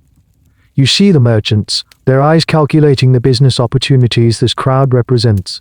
And you see the city officials, including the senator you met standing on a special platform, their faces smug and self-satisfied. They are all part of this performance, all drawing their own kind of power from it. Public festivals like this were the lifeblood of ancient communities. They were a combination of a religious holiday, a massive party, and a demonstration of civic pride. They reinforced social cohesion in the existing power structures. The pomp and ceremony were not just for show, they were a deliberate display of the temples and the state's wealth and authority meant to awe the populace into submission and loyalty. A strange and often overlooked aspect of these festivals was the element of ritual inversion or transgression. For a brief period, normal social rules were suspended. Slaves might be allowed to speak freely to their masters, or women might engage in loud, boisterous, and otherwise unladylike behavior. This acted as a social safety valve, allowing people to blow off steam in a controlled, sanctioned way before returning to the strictures of their everyday lives. Your role as the ultimate example of this, a woman, normally hidden away, is paraded and worshipped as a goddess for a day. The procession culminates in the great square before the temple. You are carefully helped down from the litter and lead to a raised platform. Before the entire city, you are to perform the final ritual, the sacred marriage. A senior priest, playing the role of the city's patron god, will join you on the platform. You will share a cup of wine and a piece of bread, a symbolic union of the divine masculine and feminine, meant to ensure the fertility and prosperity of the land for another year. As you stand there, waiting, the roar of the crowd washing over you, you see him. The poet, the young man who saw the girl behind the mask. He is standing near the back of the crowd, his face pale, his expression one of profound sadness. He is not cheering or praying. He is simply watching you. His gaze cuts through the noise, the costumes, the spectacle, and finds you. In that moment, The weight of the golden robes, the suffocating headdress, the painted mask, it all becomes unbearable. You are the center of a universe of adoration, but you have never felt more alone, more imprisoned. They are worshipping a cage. The priest approaches you, his own face a mask of pious performance. He holds the golden chalice of wine. The crowd holds its breath. This is the climax of their faith, the moment of divine communion. But for you, it is the peak of the grand deception. You are a symbol of fertility, yet you are forbidden from having a family of your own. You are the embodiment of divine love, yet you know nothing of real affection. You take the cup, and for a fleeting second, you think of the senator's secret, the little piece of poisonous knowledge you hold. You think of how easy it would be to drop the cup, to scream, to shatter the illusion for everyone, to burn the whole stage down. But you don't. The years of training are too strong. The fear is too deep. You raise the cup to your painted lips and drink. The crowd erupts in a deafening roar. The festival is a success. The land is blessed. The power of the temple is reaffirmed. As you are led away back into the shadows of the temple, you catch the poet's eye one last time. He gives a small, almost imperceptible shake of his head. It's not a gesture of judgment. It's one of shared sorrow. He saw your moment of hesitation. He saw the flicker of rebellion. The festival ends. The noise and the crowds recede, leaving behind a city littered with flower petals and empty wineskins. The temple returns to its usual measured rhythm. The golden robes are carefully packed away. The heavy jewelry is locked back in the treasury. You are no longer the Queen of Heaven, paraded before the masses. You are just you again, back in your simple linen tunic, resuming your nightly duties in the quiet, secluded chambers. But something inside you has shifted. The festival, for all its artifice, held up a giant, polished mirror to your life. Seeing the poet's face in the crowd, seeing his pity, cracked something in your carefully constructed armor. The cognitive dissonance, the gap between your holy status and your lived reality has become a chasm. The justifications and the theological frameworks that once held your world together now seem like fragile threads. You begin to question everything, not with the cold, intellectual curiosity of an observer, but with the raw, aching pain of the participant. You lie on your mat at night, listening to the breathing of your sisters, and for the first time, you allow yourself to truly feel the full weight of your situation. You think of the word sacred. What does it mean? The priests use it to describe the temple, the rituals, your body. But as you've seen, the temple is also a business. The rituals are also political theater. Your body is also a commodity. Can something be both sacred and sold holy? Unused, the very foundations of your education begin to crumble. This internal crisis, this questioning of a deeply ingrained belief system, is a powerful human experience. It's what happens when the official narrative no longer matches the evidence of your senses. It's a theme found throughout history, from heretics questioning religious dogma to revolutionaries questioning the divine right of kings. Your personal crisis is a microcosm of these larger historical shifts in consciousness. You start to notice the cracks in your sisters too. Alara, who was so fiercely proud, seems quieter now. Her ambition, having reached its peak at the festival where you outshone her, has nowhere left to go. She performs her duties with a brittle, mechanical precision. There is no fire left in her eyes, only ashes. One day you find Nia in the garden weeping silently over her herbs. You sit beside her, and for a long time, neither of you speaks. I remember my mother, she finally whispers, her voice thick with tears. She had a garden like this. Smaller, messier. But it was hers. She would sing to the plants. Can you imagine singing to a plant? The simple, domestic memory is so powerful, so alien to your current world, that it feels like a punch to the gut. You have been taught hymns to the goddess, songs to enchant men, but you cannot imagine singing to a plant. It's an act of simple, personal joy, a concept that has been systematically erased from your life. This touches upon a very specific historical debate, the emotional and psychological world of women in these positions. The historical record, written almost exclusively by men, is concerned with their function, their legal status, their economic impact. It rarely, if ever, records their feelings. To get at this, historians have to use unconventional sources and methods.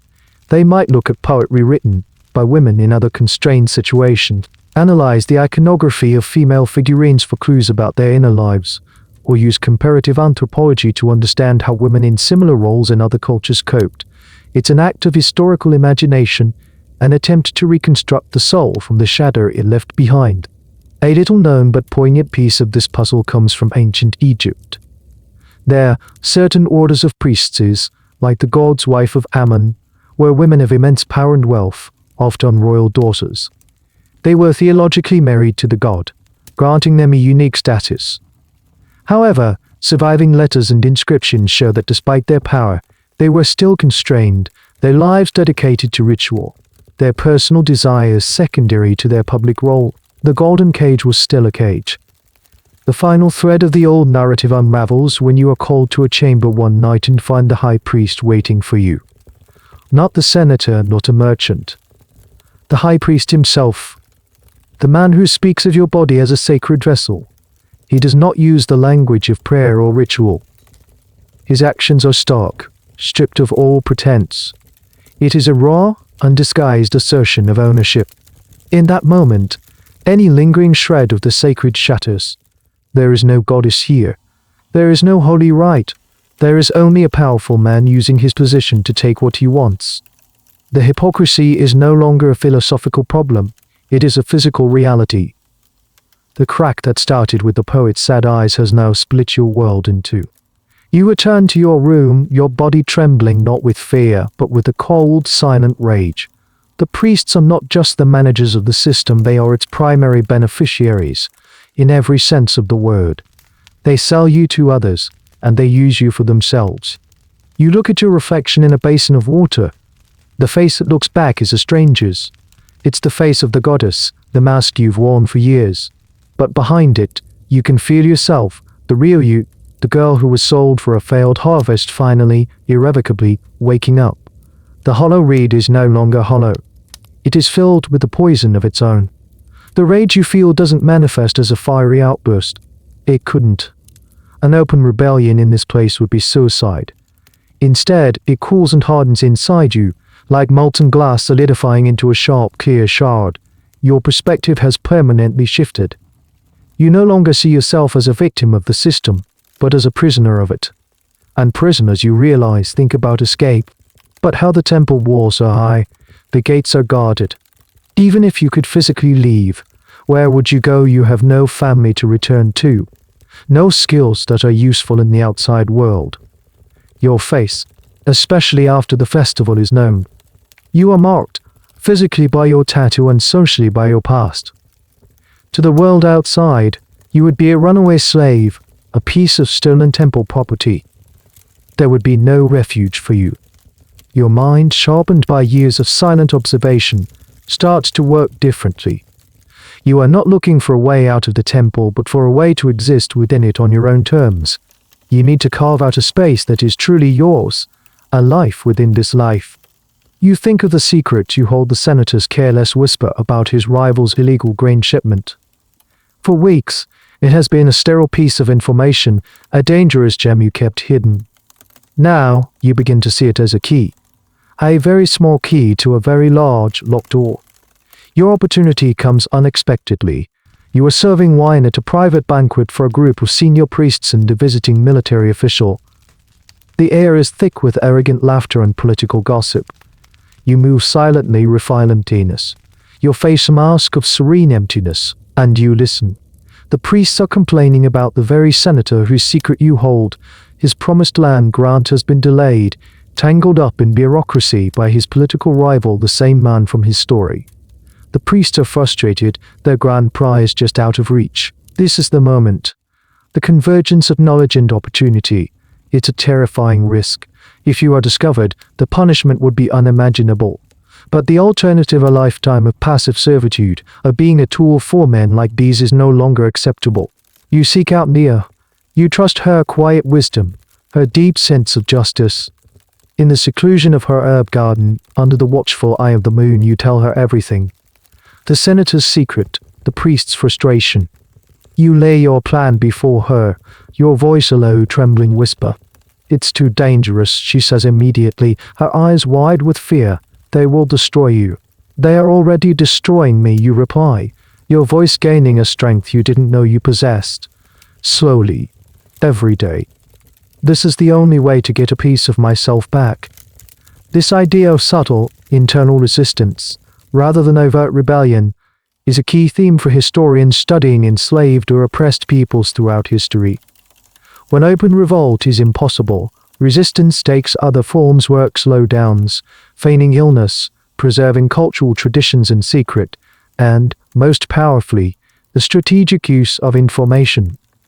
A servant who overhears a secret, a slave who knows the master's weaknesses. These individuals hold a subtle but potent form of power. They can turn the master's own world against him. A little known but fascinating example of this comes from the court of the Ottoman Empire. The women of the Sultan's harem, while living in gilded cages, were often at the center of a web of political intrigue.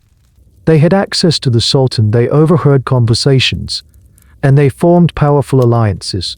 Through whispers, strategic marriages of their children, and the careful leaking of information, they could influence state policy, topple viziers, and secure power for their own sons. They were masters of wielding power from a position of powerlessness. Your plan is simple, and that is its genius. You will not spread the secret yourself. That would be too risky. Instead, you will use the temple's own information network against itself. You approach Alara. You know she is ambitious, desperate to regain favor with the priests after being overlooked for the festival. You also know she has the ear of a particular priest who is known for his love of gossip. You don't tell her the whole truth. You frame it as a rumor you overheard, a whisper from a pilgrim. "I heard something strange," you say to her one evening, your voice casual. "Something about the senator's rival and a shipment of grain from the south." You plant the seed, knowing her ambition will make it grow. As you predicted, Alara takes the bait. Eager to prove her value, she passes the rumor on to her priestly contact. The priest, eager for leverage, makes his own discreet inquiries. The rumor spreads through the temple's back channels like a contagion. Within a week, the story, now embellished and magnified, reaches the ears of the senator himself. He is furious, paranoid, believing his rival is plotting against him. The political situation escalates. The senator, to protect himself and strike first, uses his own influence to publicly expose his rival's illegal dealings. A scandal erupts in the capital. The rival is disgraced, his power broken. The obstacle to the temple's land grab vanishes. The high priest is ecstatic. The temple has won. He believes it was his own cunning, or perhaps the goddess's will, that brought about this victory. He never suspects that the true catalyst was a whispered secret in a quiet garden, set in motion by the very vessel he thought he controlled completely. You have not escaped the temple. You are still a sacred prostitute, a holy slave. But you are no longer just a piece on the board. You are a player, but a player in their system, their secrets, their ambitions, and you have bent them to your will.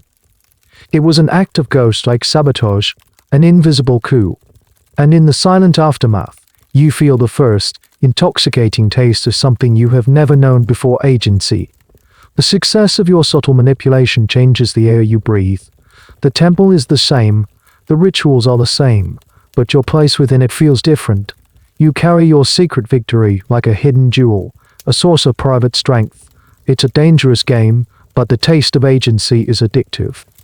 You continue your duties, the perfect, serene vessel, but now your listening has a purpose. The nightly encounters are no longer just a trial to be endured, they are intelligence-gathering missions. You collect the careless whispers of powerful men, a hint of a new tax, a rumor of a military campaign, a whisper of a marital infidelity. You are a confessor, and the secrets of the city are poured into your ear. You never act on this information directly. That would be foolish. Instead, you learn to use the existing currents of the temple's power structure. You share a piece of information with Nia, who through her work with the healing herbs has contact with a different network of temple workers: the cooks, the cleaners, the gardeners, rumor planted they will spread through the lower echelons of the temple and out into the city's markets. You give a different kind of secret to Alara, knowing her ambition will deliver it straight to the ears of the priests. You learn to play the factions against each other, a puppeteer pulling invisible strings. You are no longer just surviving. You are navigating. You use a piece of information to help a weaver's guild whose leader once showed you a small kindness. You use another to subtly undermine a particularly cruel temple guard. Your actions are small, surgical, and always deniable. You are a ghost in the machine, and your rebellion is a whisper, not a shout. This transformation in your life touches on a fascinating historical phenomenon, the evolution of a person's role within a rigid social structure. People are not static. A young, powerless initiate can, over time, become a savvy, influential elder. In many societies, this was a recognized path. For example, in some Roman households, a favored and intelligent slave could eventually be manumitted freed and become a libetous freedman, often continuing to work for their former master, but with a new level of status and autonomy. They might even become wealthy and powerful in their own right. While your path is not one of formal manumission, you are achieving a kind of psychological freedom, carving out a position of influence from within the heart of your prison. A more obscure but relevant parallel exists in the world of ancient oracles. The most famous, the Oracle of Delphi, was a priestess, the Pythia, who would enter a trance state and deliver cryptic pronouncements from the god Apollo. For centuries, people believed she was simply a passive vessel for the god's voice. However, modern historians argue for a more complex picture. The priests of Delphi were expert intelligence gatherers. They interviewed the pilgrims extensively before they ever saw the Pythia. It's highly likely that the divine pronouncements were, in fact, incredibly shrewd political and personal advice, crafted by the priests based on the information they had gathered, and then delivered through the mouthpiece of the entranced priestess. This is a perfect example of how a sacred institution can be a front for a sophisticated information brokering operation. You, in your own small way, have become your own Pythia and your own Pythia and your own priest, collecting the intelligence and crafting the outcome. Your newfound agency, however, comes at a cost. It isolates you.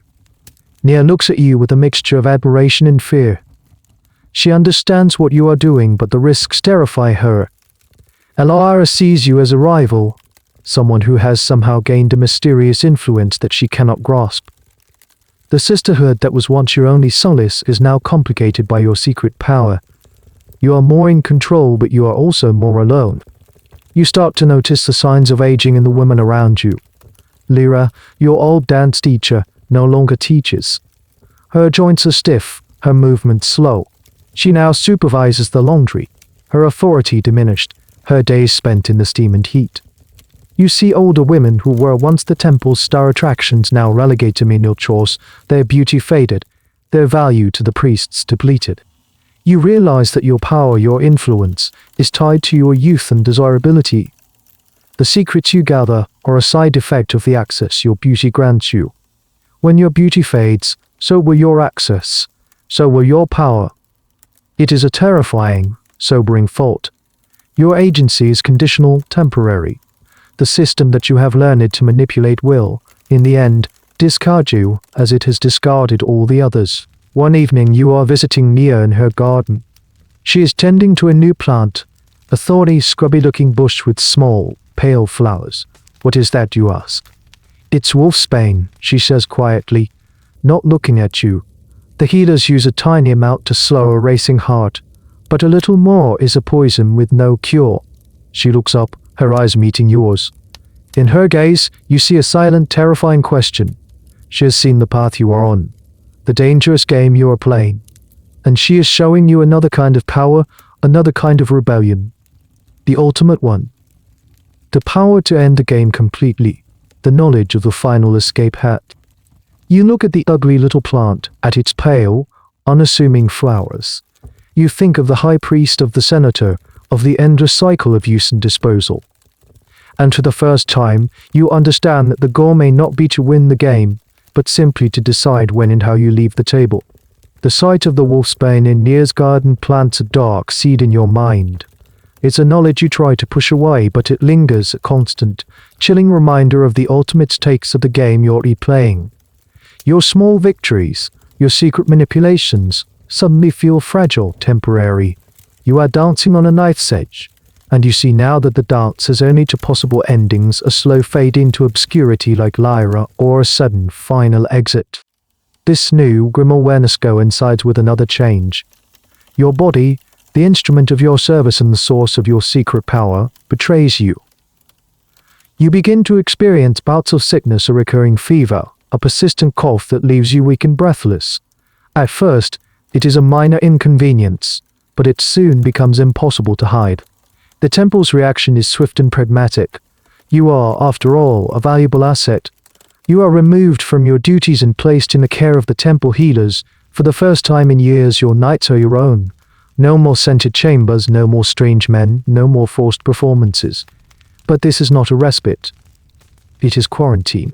You are given the best care the ancient world can offer. You are attended by priests skilled in herbal medicine, the same ones Nia learns from. They bring you poultices to soothe your fever, bitter infusions to calm your cough. They feed you nourishing broths and expensive, honey-sweetened wines. The temple is making a calculated investment, trying to repair its damaged property. This medical attention highlights a fascinating aspect of your paradoxical status. As a valuable commodity, your physical health is a priority. In a world where the poor often died from simple infections, you receive expert care. This is a common feature in the history of slavery and servitude. A master might take better care of a prized horse or a skilled slave than a free but impoverished laborer, simply because the former represents a direct financial investment. Your health is not a matter of compassion, it's a matter of asset management. However, this care is also a form of control. You are isolated, confined to a small, quiet room in a secluded part of the temple complex. Your movements are restricted. Your only contact is with the healers, your network of information. Your subtle influence is cut off. You are removed from the board, boxed up while they decide if you can be fixed. During this time, you learn about the ancient world's understanding of disease. It was not seen as a purely biological phenomenon. Illness was often interpreted as a sign of divine displeasure, a punishment for some hidden sin, or an attack by a malicious spirit. The healer's remedies are therefore twofold. They give you herbs to treat the physical symptoms, but they also perform rituals to appease the gods and purify your spirit. They burn sacred incense in your room, chant prayers over you, and place protective amulets under your pillow. This blend of practical medicine and magical belief is characteristic of most ancient healing traditions. We have texts, like the Egyptian Ebers Papiers, that contain hundreds of practical medical recipes alongside magical spells and incantations. For the ancients, there was no clear line between science and superstition. A healer who ignored the spiritual dimension of an illness was considered just as incompetent as one who didn't know their herbs. The debate among historians is often about the efficacy of these treatments. While many herbal remedies were genuinely effective, aspirin from willow bark, for instance, how much of any cure was due to the placebo effect, fueled by the patient's powerful belief in the sacred ritual? Days blur into weeks. The fever comes and goes. Some days you feel a flicker of your old strength, on others you can barely lift your head. In the long, silent hours, you are left alone with your thoughts. You think about the irony of your situation. For years, your body was a prison because of what others did to it. Now, it is a prison because of what it is doing to itself. Mia is allowed to visit you. She brings you fresh herbs, not from the healer's official stock, but from her own secret garden. She sits with you, her presence a quiet comfort. She doesn't speak of your plans or the politics of the temple. She tells you stories, simple tales of the changing seasons outside the walls. One day, she brings you a small, polished stone. "Hold this," she says. "Feel how smooth it is. The river made it that way. It took 1,000 years tumbling over and over. It started as a sharp rock." You hold the stone in your palm. It's cool and smooth, a perfect, self-contained object. You understand what she's trying to say. That time wears all things down. Sharp edges become smooth, rage becomes stillness. You realize that the game you were playing, the game of secrets and power, was just another kind of performance. A rebellion, yes, but one that's still played by the temple's rules on the temple's board. This illness, this forced withdrawal from the world, has given you an unexpected, final perspective. It has stripped everything away, your role, your beauty, your secret power, until only the barest essence of you is left. The head healer comes to see you. She is an old, wise woman with eyes that have seen 1,000 illnesses, 1,000 deaths. She examines you, her touch gentle but her expression grim. She offers no false hope, no promises of a divine cure. Rest, child, she says softly. The goddess calls us all home in her own time. It is a death sentence, delivered in the gentle language of faith. The temple has given up on its investment. The asset is damaged beyond repair. They will continue to care for you to give you a comfortable end, but they are waiting for you to die. The healer's words, meant to be a gentle finality, land with an odd sense of liberation. The fight is over. The struggle to maintain your value, to resist it all, dissolves. The verdict has been delivered, and with it comes a strange and unexpected peace. You are no longer an asset to be managed or a threat to be contained. You are simply dying. And in that, for the first time, you are useless to them. It is the ultimate, albeit involuntary, act of non-compliance. Your status within the temple shifts once more. You are moved from the healer's wing to a small, quiet room in the quarter reserved for the aged and the infirm. It is a place of waiting. The other women here are the ghosts of the temple's past, former dancers with aching joints, singers whose voices have cracked, beauties whose faces have been etched by time. They are the living archives of the temple's disposable workforce. This is the final stage in the life cycle of a temple woman, the one least often recorded in the grand histories. The chronicles tell of the beautiful initiates and the powerful priestesses, but they are silent on what happened when these women grew old or sick. It was, in essence, a retirement system, but one without a pension. The temple, having extracted a woman's most valuable years, would continue to provide basic subsistence: a roof, a simple tunic, a daily ration of bread and broth. It was not an act of charity, but the final, logical step in managing its property. A master does not turn his old, lame horse out into the wilderness to starve. He puts it out to pasture until it dies. You watch these women as they go about their slow, quiet routines. Some are bitter, their faces pinched with resentment for a life spent in service that has ended in this forgotten corner. Others are lost in a fog of piety, murmuring endless prayers, their faith the only thing they have left. And some, like Lyra, your old dance teacher, seem to have found a kind of stoic acceptance. You see her one afternoon, sitting in a patch of sun, her odd fingers slowly mending a torn piece of linen. Her face is a mask of concentration, her movements deliberate. She is no longer the fearsome instructor, but simply an old woman, performing a small, useful task. This process of aging in a closed, hierarchical institution is a subject that has fascinated sociologists. In many such systems, a person's value is directly tied to their function. When that function ceases, their status plummets.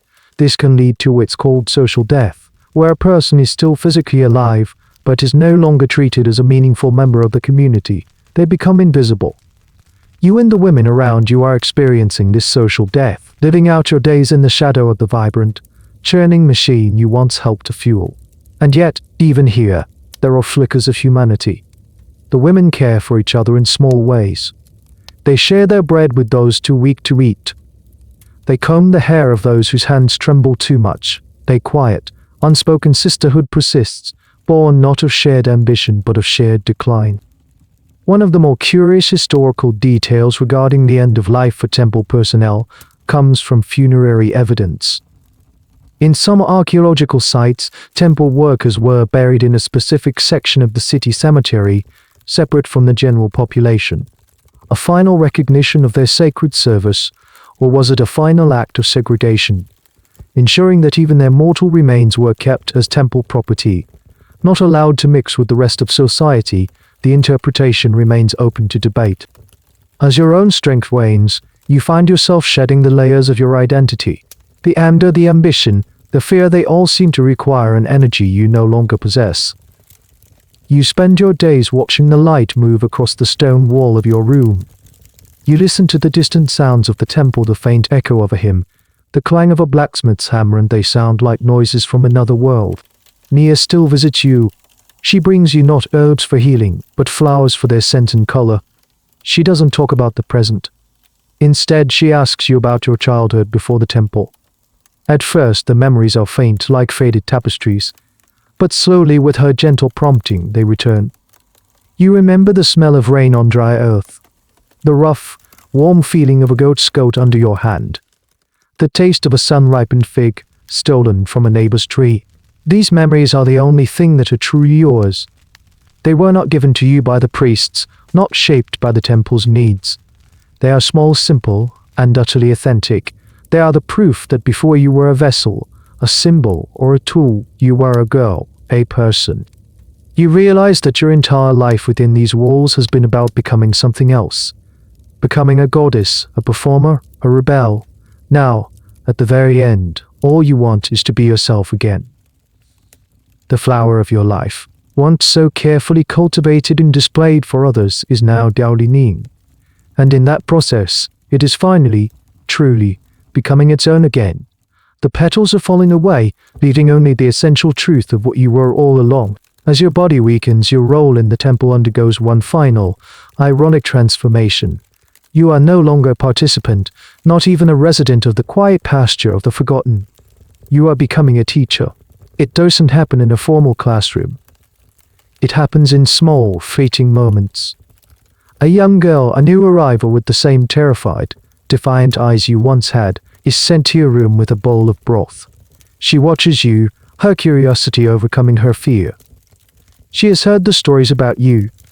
In the temple's whispered lore, you have become a legend, the one who was the queen of the festival, the one who was favored by the priests, the one who now lies dying in this quiet room. Is it true, she asks one day, her voice barely audible, that the goddess spoke through you? You look at her smooth, unlined face, her body still unburdened by the years of ritual and service. You see the path laid out before her, the same path you walked. And in that moment, you have a choice. You can pass on the official doctrine, the lie that sustained the system, the words of the priestesses who trained you, or you can tell her something true. The goddess is a beautiful story, you say, your voice a dry rustle of leaves. But the most important thing is to listen to your own story, the one that whispers inside you when everyone else is shouting. It's a cryptic answer, but you see a flicker of understanding in her eyes. You are not teaching her the temple's catechism. You are teaching her survival. Other young initiates are sent to you. The priests, in their own peculiar logic, see it as a valuable lesson for the new girls. It is a memento mori, a reminder of where this life leads. They want the girls to see your withered form and understand the fleeting nature of beauty and the importance of serving the temple while they are young and strong. They are trying to use your death as a tool of control. But you, in your weakness, subvert their lesson. You have no strength for grand speeches, no energy for overt rebellion. Your teaching is done in whispers, in parables, in the sharing of a piece of fruit. You teach them not the formal dances, but how to find the small pockets of grace in a day. You tell one girl about Nia's secret garden, a place to find a moment of peace. You teach another how to recognize the constellations through the small window of her dormitory, a map of a world larger than the temple walls. You tell them the stories of your own childhood, of a life outside, planting the seed of a different reality in their minds. This transition from active practitioner to elder advisor is a common life cycle pattern in many traditional societies. An old hunter, no longer able to chase game, becomes the one who teaches the young boys how to read the tracks. A master weaver, her eyesight failing, instructs the next generation on the intricate patterns of the loom. This passing on of accumulated knowledge or wisdom is what holds a culture together. In your case, you are not passing on the temple's official culture, but its counterculture, the hidden knowledge of survival and psychological resistance that you and your sisters developed. There is a historical debate about the role of older women in these temple complexes. While the official focus was always on the young, fertile, and beautiful, some evidence suggests that older, postmenopausal women held positions of significant authority. They were seen as having a different kind of power of sexual allure, but the power of wisdom, ritual knowledge, and freedom from the impurity of the menstrual cycle. They often became the managers of the temple's domestic affairs, the disciplinarians and the teachers of the new recruits. Lyra was an example of this, but the question remains, was this respected elder status a reward for a lifetime of service, or was it simply a more efficient way for the patriarchy to manage its female population, using older women to control the younger ones? It was likely a bit of both. You become a strange kind of oracle. The young girls come to you not with offerings for the goddess, but with their own fears and secret sorrows. One girl confesses her love for another initiate. Another admits she has stolen a small cake from the temple kitchen. They come to you because you are safe. You are outside the temple's economy of power and punishment. You have nothing to gain from them, and nothing to lose by keeping their secrets. In teaching them, you are doing one final, quiet act of rebellion. You are not breeding defiance in them, not encouraging them to run away. You are simply giving them the tools to keep their inner selves alive. You are arming them with the knowledge that you had to learn through years of pain, that the body can be owned, but the spirit does not have to be. The priests see you as a fading ember, a cautionary tale. They have no idea that you are a fire starter, gently breathing on the sparks of individuality in the next generation. You are no longer the beautiful vessel of the goddess, nor the cunning player in the game of power. You have become something far more enduring. You have become a memory, a story, a lesson. And you know that your story, whispered from one girl to another in the dead of night, will outlive the priests, and perhaps even the temple itself. The world outside the temple walls, once a distant memory, begins to intrude in unsettling ways. It comes not as a dramatic invasion, but as whispers on the wind, carried in by traveling merchants and pilgrims. The rumors speak of a new god, a strange and jealous god from the deserts to the east. At first, the priests dismiss it. There have always been other gods, other cults. The pantheon is vast and accommodating. But this new faith is different. Its followers claim there is only one god, and that all others, including your powerful, ancient goddess, are false idols, demons to be shunned. This concept of monotheism is utterly alien, aggressive, and deeply threatening to the temple's entire worldview. You hear the priests discussing it in worried, hushed tones. They speak of riots in a distant city, where followers of this new faith stormed a temple much like your own, smashing its idols and driving out its priestesses. The story sends a ripple of fear through your cloistered community. The idea that a temple could fall, that a goddess could be overthrown, is unthinkable. It's like imagining the sky collapsing. This period in history, the slow, inexorable rise of monotheistic religions like Christianity and later Islam, marks one of the most profound shifts in human consciousness. For millennia, the world had been polytheistic, a place filled with countless gods, spirits, and local deities. This new, exclusive form of religion was a revolutionary and oft nonviolent force. It didn't just seek to add another god to the pantheon, it sought to destroy the pantheon entirely. This wasn't just a theological disagreement, it was an existential threat. You see the fear manifest in the temple's daily life.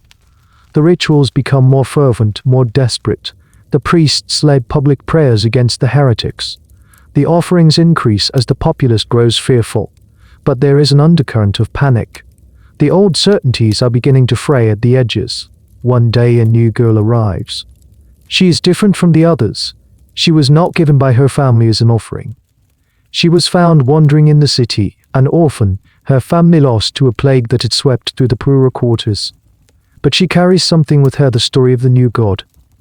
She tells the other girls in the dormitory, in a hushed and awed voice, that this god loves the poor, the meek, the outcast. That he offers a life after this one, a paradise where there is no suffering. The priests try to stamp out her stories, but it's like trying to hold water in a sieve. The idea is too powerful, too seductive, especially for the girls who live a life of servitude. A God who loves the powerless, a heaven that rewards suffering, it is a narrative that speaks directly to their reality in a way the grand, transcational religion of the goddess never could. This touches upon a key debate among historians and sociologists of religion. Why did these new monotheistic faiths spread so rapidly? Part of the answer lies in their message. They often offered a sense of universal community, a direct personal relationship with the divine without the need for expensive intermediaries like priests, and a moral framework that promised ultimate justice and reward for the downtrodden.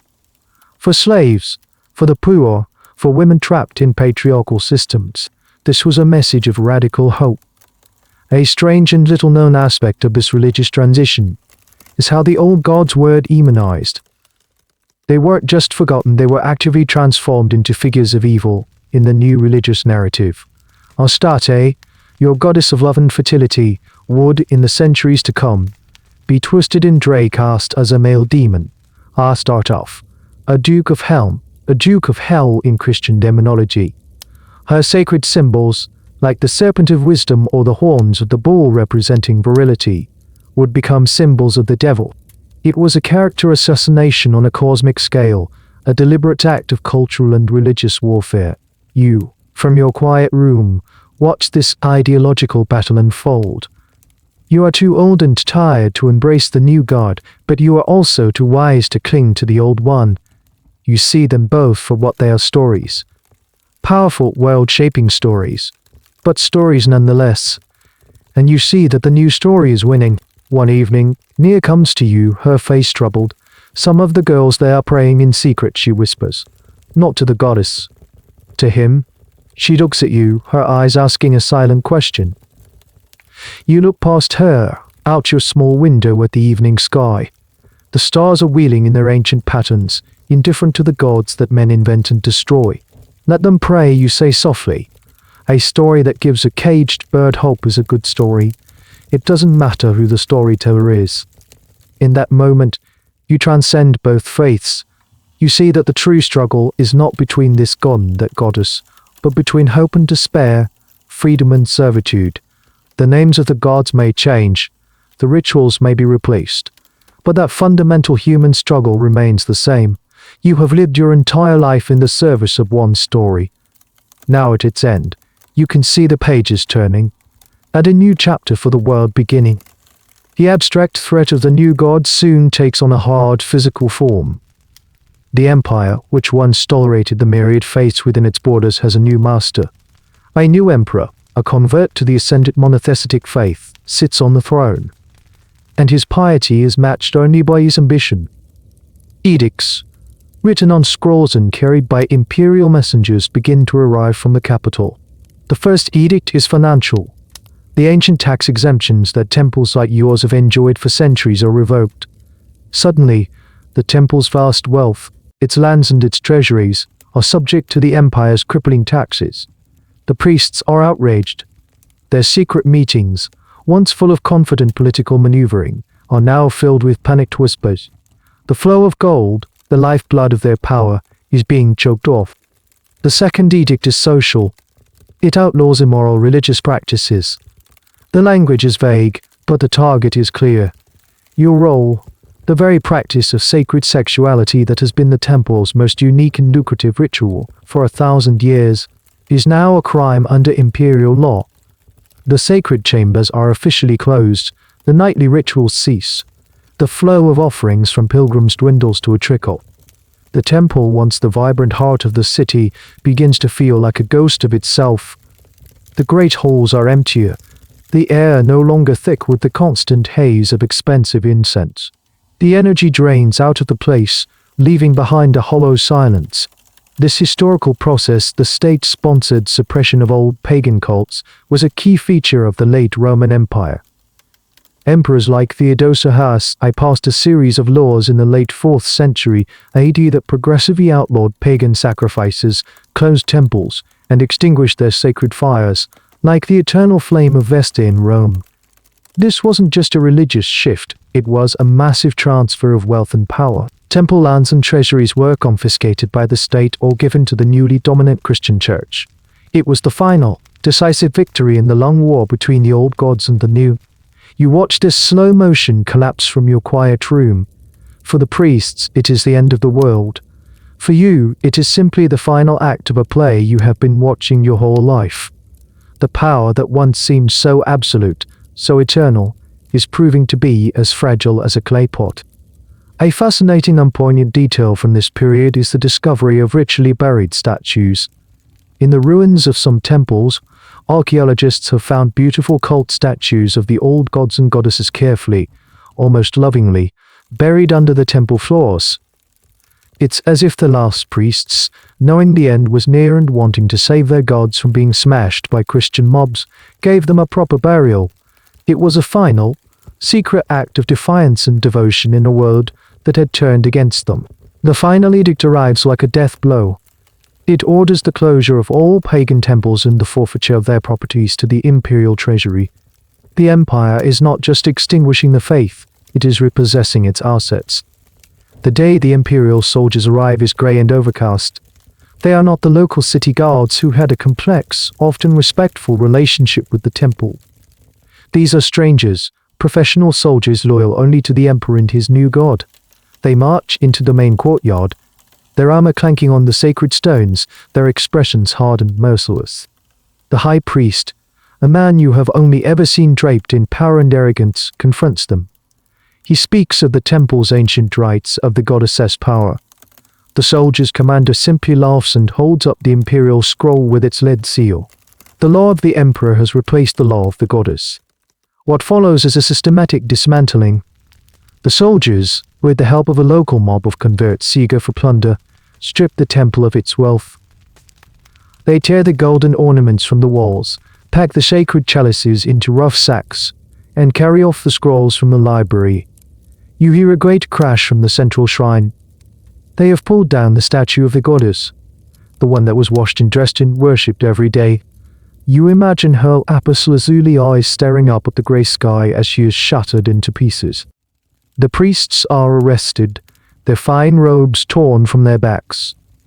The temple workers, the guards, the servants, they all scatter, melting into the city, trying to disappear. You and the other women, the young, the old, the sick, are herded into the main courtyard. You are the last, most problematic asset to be liquidated. The commander looks at you all, his expression a mixture of contempt and pity. You are symbols of a decadent, defeated world. He reads from his scroll. The healthy and the young are to be re-educated in the new faith and sold as slaves or servants. The old and the sick you are to be simply turned out into the streets. You are worthless. You are free. A soldier unbars the main gate, the gate you entered as a small child, and swings it open. Not to welcome a pilgrim, but to expel you. You stand there, blinking in the unfamiliar light, a cold wind blowing through the courtyard. The city outside, a place you have not set foot in for a lifetime, awaits. Your prison has been broken open, but it is not a rescue. The moment of your liberation is not triumphant. It is terrifying. You are pushed out of the great bronze gates with the other women, the old, the sick, the ones deemed worthless. The city you step into is a foreign country. The sounds are harsher, the smells are sharper, the faces are a bit of indifference and hostility. For a lifetime the temple walls were your prison. But they were also your shelter. The temple provided a rigid, often cruel, structure. But it was a structure nonetheless. It gave you a role, an identity, and most importantly, a daily ration of bread. Now, all of that is gone. You are free, but you are free to starve. You and the small, shuffling group of discarded women huddle together, a small island of bewildered irrelevance in the bustling street. The city's inhabitants stare at you, some with pity, some with contempt for the symbols of the old, defeated religion. A child throws a stone.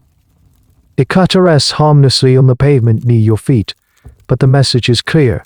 This brutal reality was the fate of many who were tied to the old pagan institutions. When the temples were closed, it wasn't just the priests who lost their positions.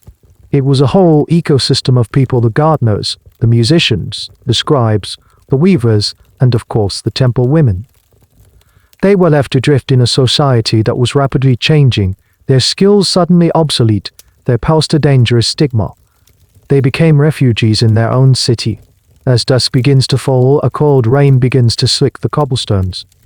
The group starts to break apart, each woman seeking her own desperate, individual survival. Some begin to beg, their voices hoarse and unused to pleading. One of the older women simply sits down against a wall, pulls her thin robe over her head, and gives up. You know you cannot last long like this.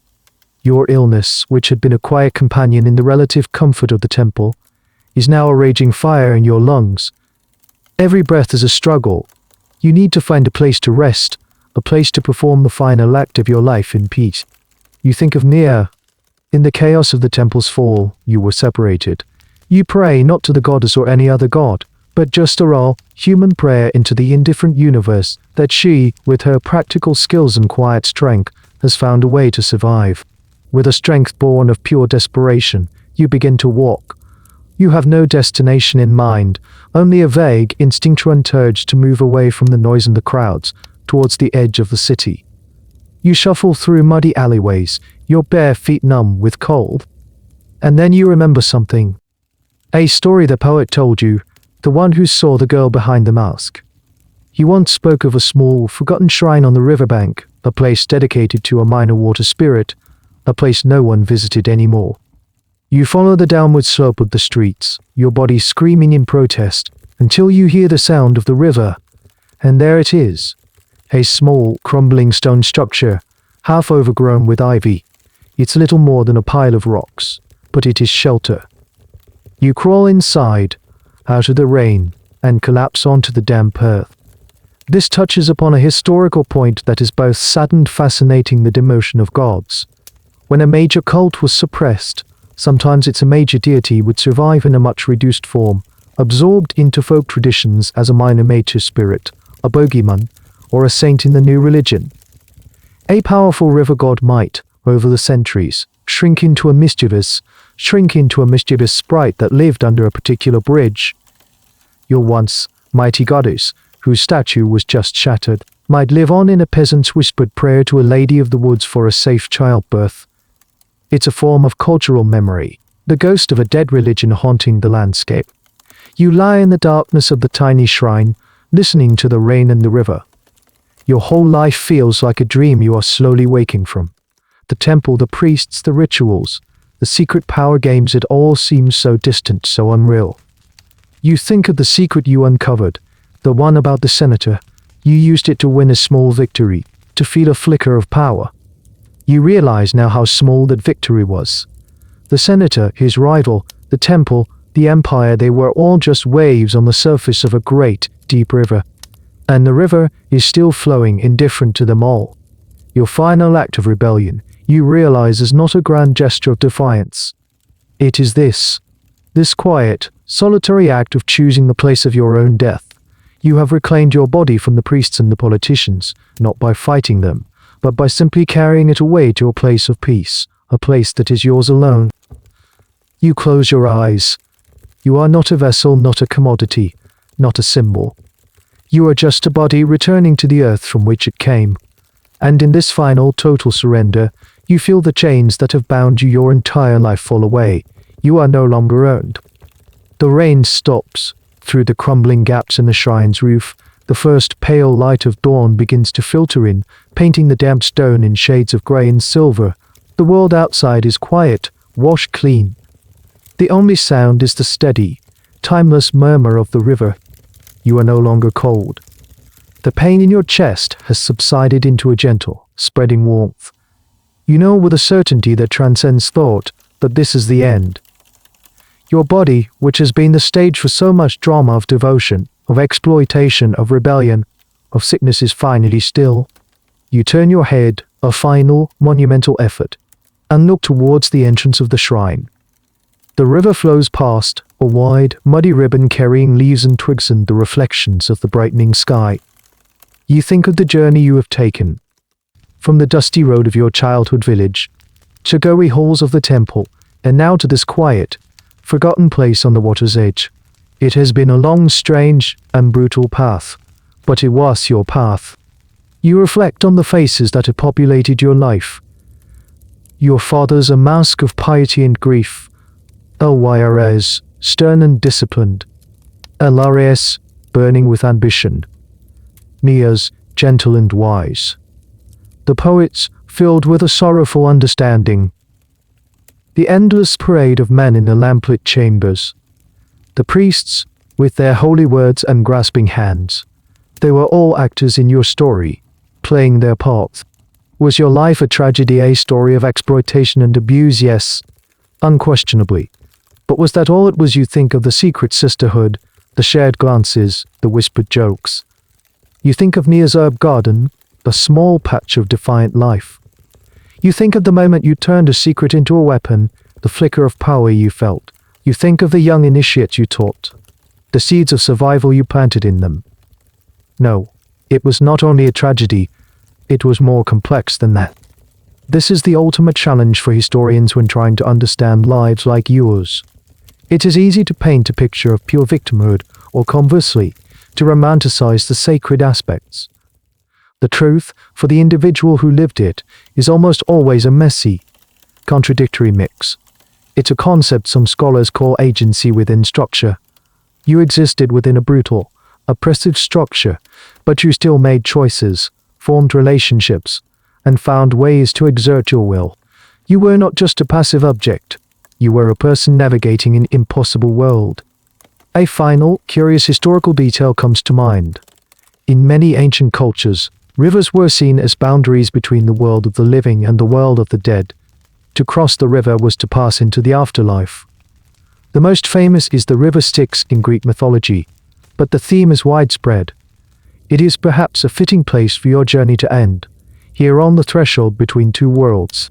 The debate among archaeologists and mythologists is whether these riverbank shrines were for honoring the river itself or for helping the souls of the dead on their final journey. Perhaps they were for both. You look at your hand lying on the cool, damp earth. It is thin and pale, the skin like parchment.